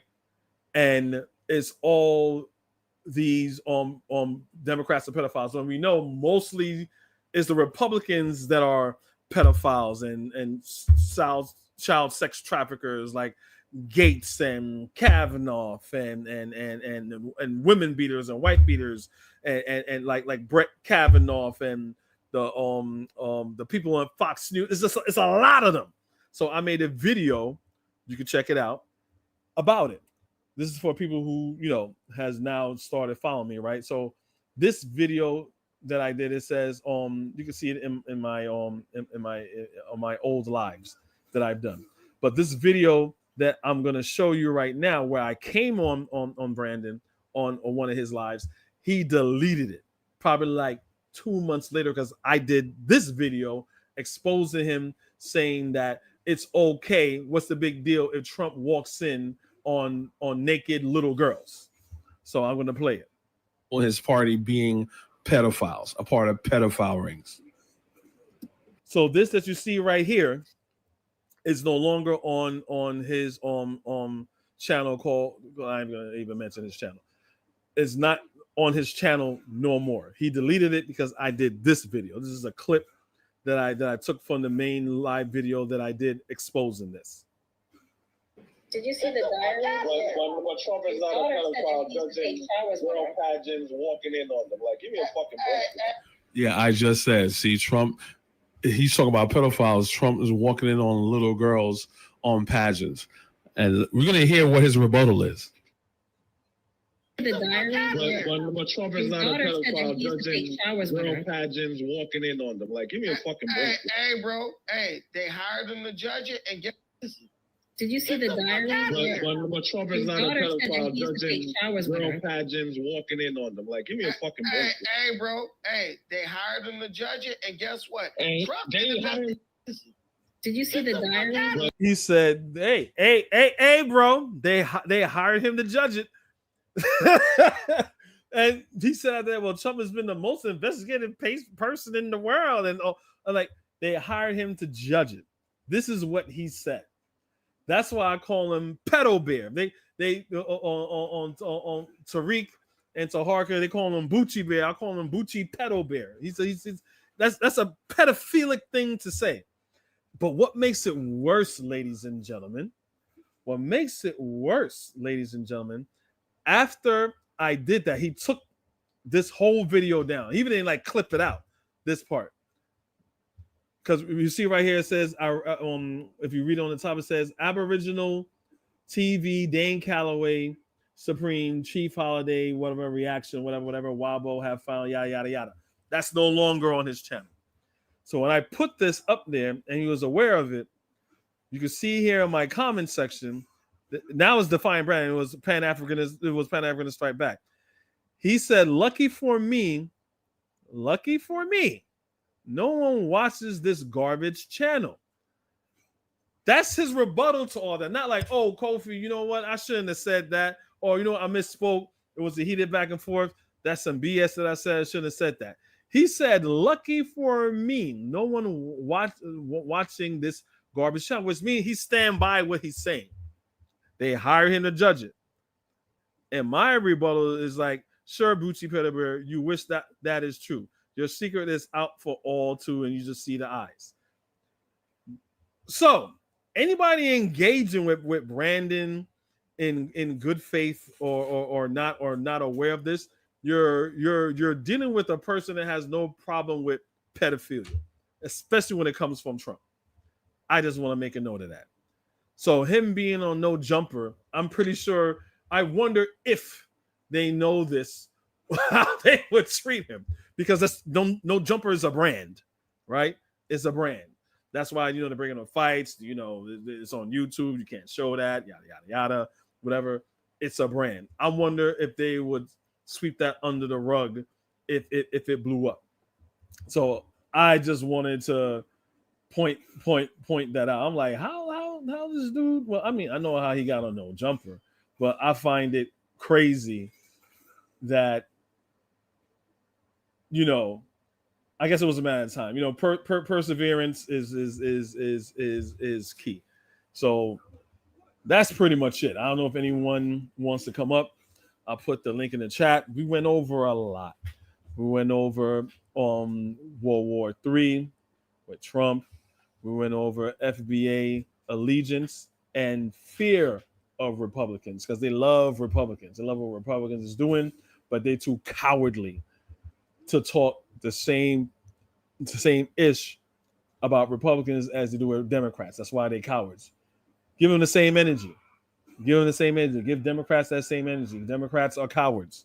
I even say Kamala Harris when during the Biden administration, when Biden and Kamala Harris was there, and I for those of you that know me, know I'm going to say this. You're the first black VP. Joe Biden, in his acceptance speech, acknowledged that black people have a long struggle in this country, especially when it comes to the judicial system, especially when it comes to economics. Why the flamming F are you guys, Kamala Harris, with the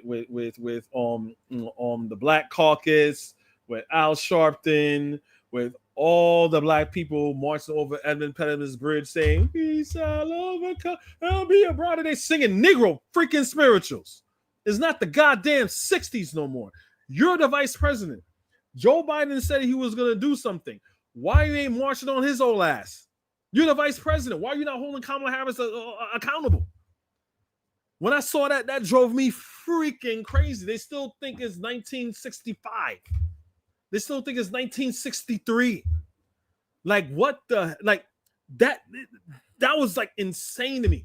And that is the problem with the Democratic Party. Everybody votes.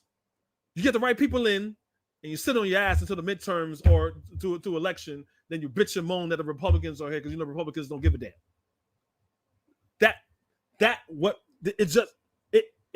It enrages me.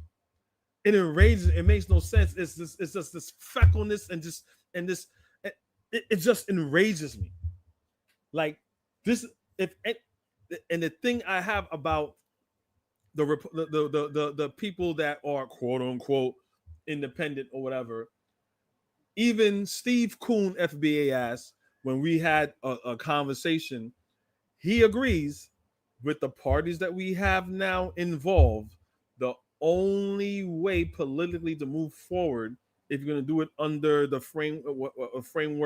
political framework, it will be towards the left, right? You have to have some type of neo-democratic party or form a third party that is just as prominent and significant.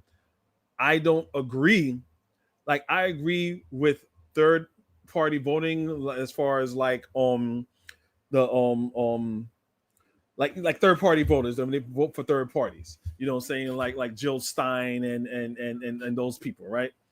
But it's I ain't gonna do shit party. You should have just stayed your ass at home, because it's I'm not doing shit and I don't care, because it's not gonna get counted. It's either, unfortunately, Democrats or Republicans, right? Your vote doesn't do anything. Your vote in the political landscape shows that you don't know what the fuck is going on, right? Because then was not a time to make a message. The time to make a message, I would say that will be Obama's second term, right? That'll be a time to say that, right? Or even what was the other time period? Anyway, I'm kind of going off track. But in this day and age where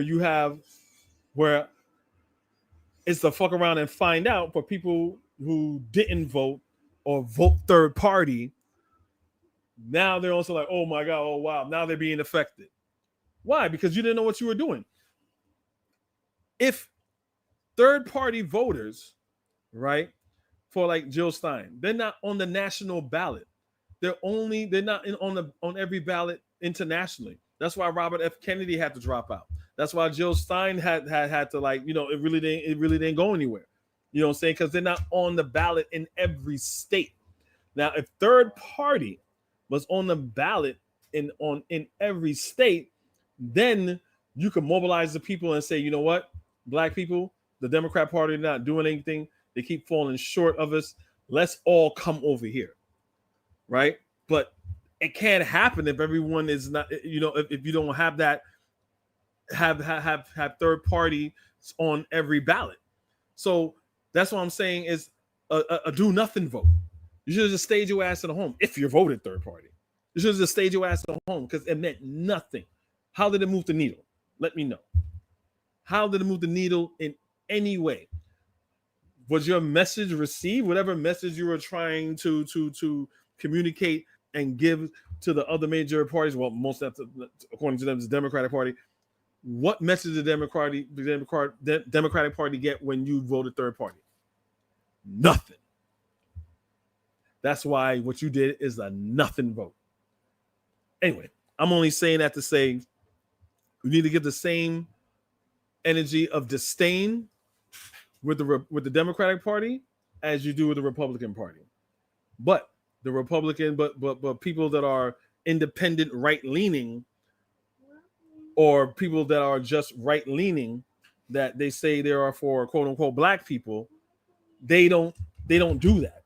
Like, why is the fight over now because Republicans are here? And the only people fighting with Republicans right now would be the Democrats. All the quote-unquote independent people that are right-leaning, they ain't saying shit. And Tariq Nasheed is not talking about reparations. There's no reparations rally. There's nothing. It's just there's not even family. Let's meet in DC and do a reparations march, or let's do a reparations gathering, family. Let's do that. And so I can sell my Karen keychain and my Ogun juice.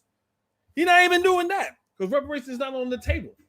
Reparations is only issue when the Democrats have some semblance of power. This is why I'm saying that FBA are cowards.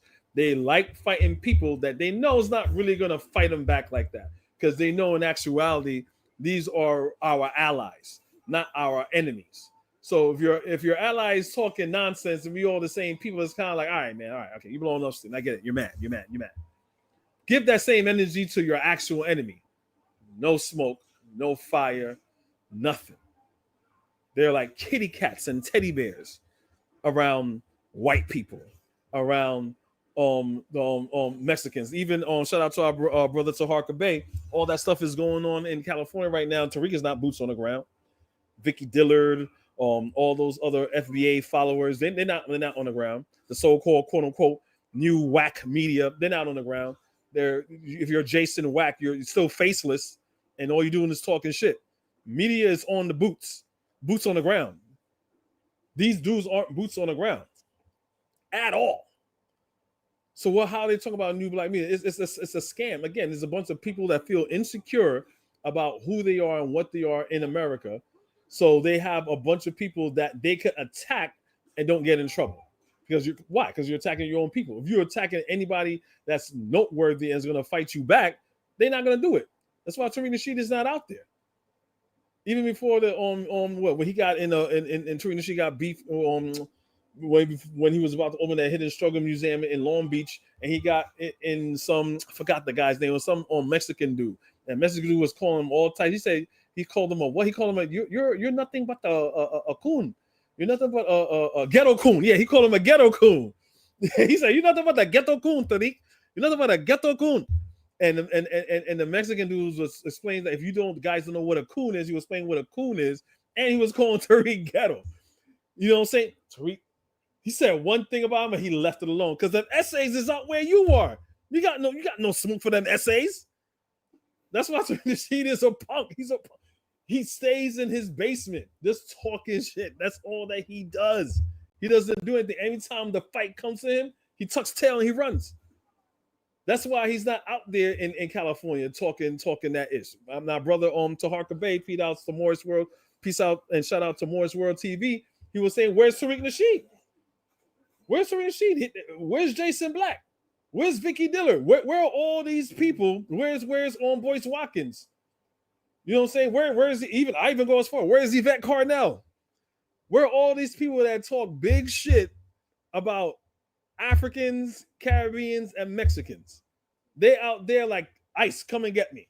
Well, I'm going to protest. If you don't like it, I don't care. Donald Trump's threatened to lock me up. I ain't doing nothing. Why aren't you guys helping ICE? Be those same punk bitch ass Negroes with white boys that you love so much that gotta cover their face because they know they're doing something illegal. Mostly all the ICE people, they got ski masks on because they're cowards. They don't want to be held accountable, just like FBA. They don't want to be held accountable. That's why none of them's coming up here debating me or talking to me because they're cowards. I'll put my face on if they come up here, but they'll never put their face on because they know what they're saying is bullshit. Because they don't want that to be on the internet and live in infamy as long as the internet doesn't exist. You put your face to it. I'll put my face to it. I have a platform here that anybody could come. Anybody could come and have a conversation with me. Ask anybody. I don't kick people out. I don't kick people out. If I disagree with you, I disagree with you. You still want to disagree? I disagree with you. You still want to talk crap? I'm like, okay, you talk crap. I can't do nothing. I'm just gonna expose you. Like I said, I'm of the mind frame that I'm gonna win either way. Either I'm gonna learn something or I'm gonna teach something. So I'm gonna win every way, no matter what. I'm gonna win every time. But they're not gonna come on here. I gave them an invite, and they ain't gonna come on here. But that's fine. But anyway, my people, that's what's going on right now with everything.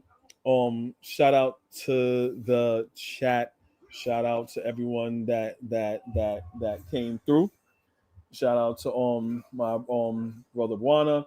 Thank you for passing through and listening. Thank out to our brother Bakari for coming through. Also thank out to my brother Ditso that came through from Latin America. I really appreciate you guys passing through, making the life what it is. And we have Son of Yah. That's to say, why do we keep calling ourselves black? Yah, I don't know if you're still here or you're still around. The historical context to that is because, I mean, it sounds like you pretty much know what it is. I'm going to assume that you are, because, we went from Negro. Negro means black in Spanish. And then, we went from Negro to the English version of that, which is black, right? There's nothing wrong with the word black. But black means African. And I explained that. If someone says, hey, the black man, no one cares if he's from Burkina Faso or from the hills of Georgia. It's still a black man. Just like if we were to say, hey, that white guy there, we don't care if we're talking about the white guy from Appalachia or the white guy from Sweden. We all know, oh, you're talking about the white guy. So to me, I don't think there's anything wrong with that name because it's interchangeable. You know what I'm saying? But to go with our elder, John Henry Clark says, black tells you what you look like. Black doesn't tell you who you are. You know what I'm saying? So we get into the different versions of who and what black is. We could do that. But black does tell you, who you are. Right now, in this day and age with this FBA nonsense, you know what I'm saying, we have to go with little baby steps for our brothers and sisters who are just lost, and black is something that's being used broadly because white is something that's being used broadly. And we all know what a black person is. We all know what a white person is. So hopefully you're hearing and hopefully answered your question. But that's it for now. It is Sunday. It is midnight Sunday, so I know people gotta get ready to go to work. But I kind of wanted to do this live because I was itching to do it. I didn't do it in a long time. I kind of wanted to do it tomorrow where people were up, but hope you guys are enjoying this Monday.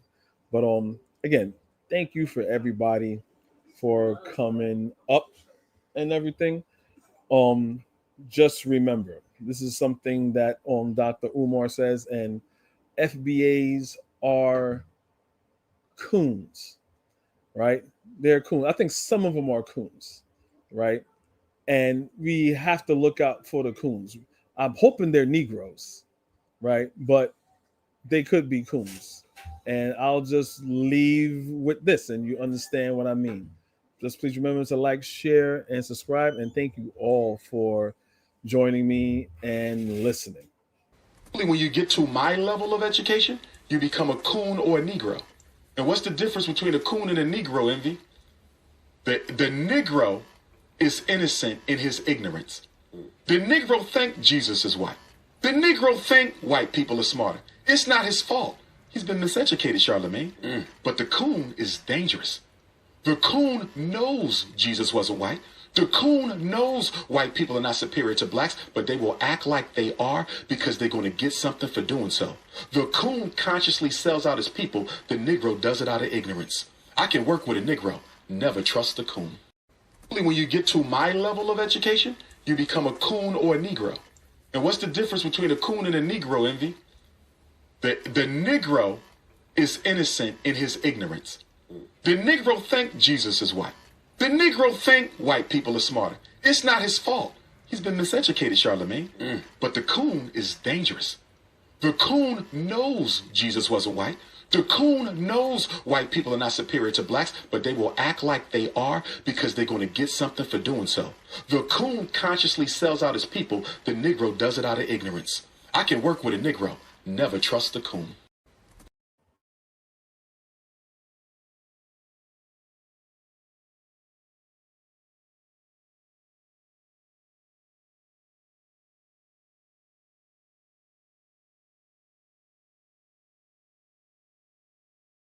Girl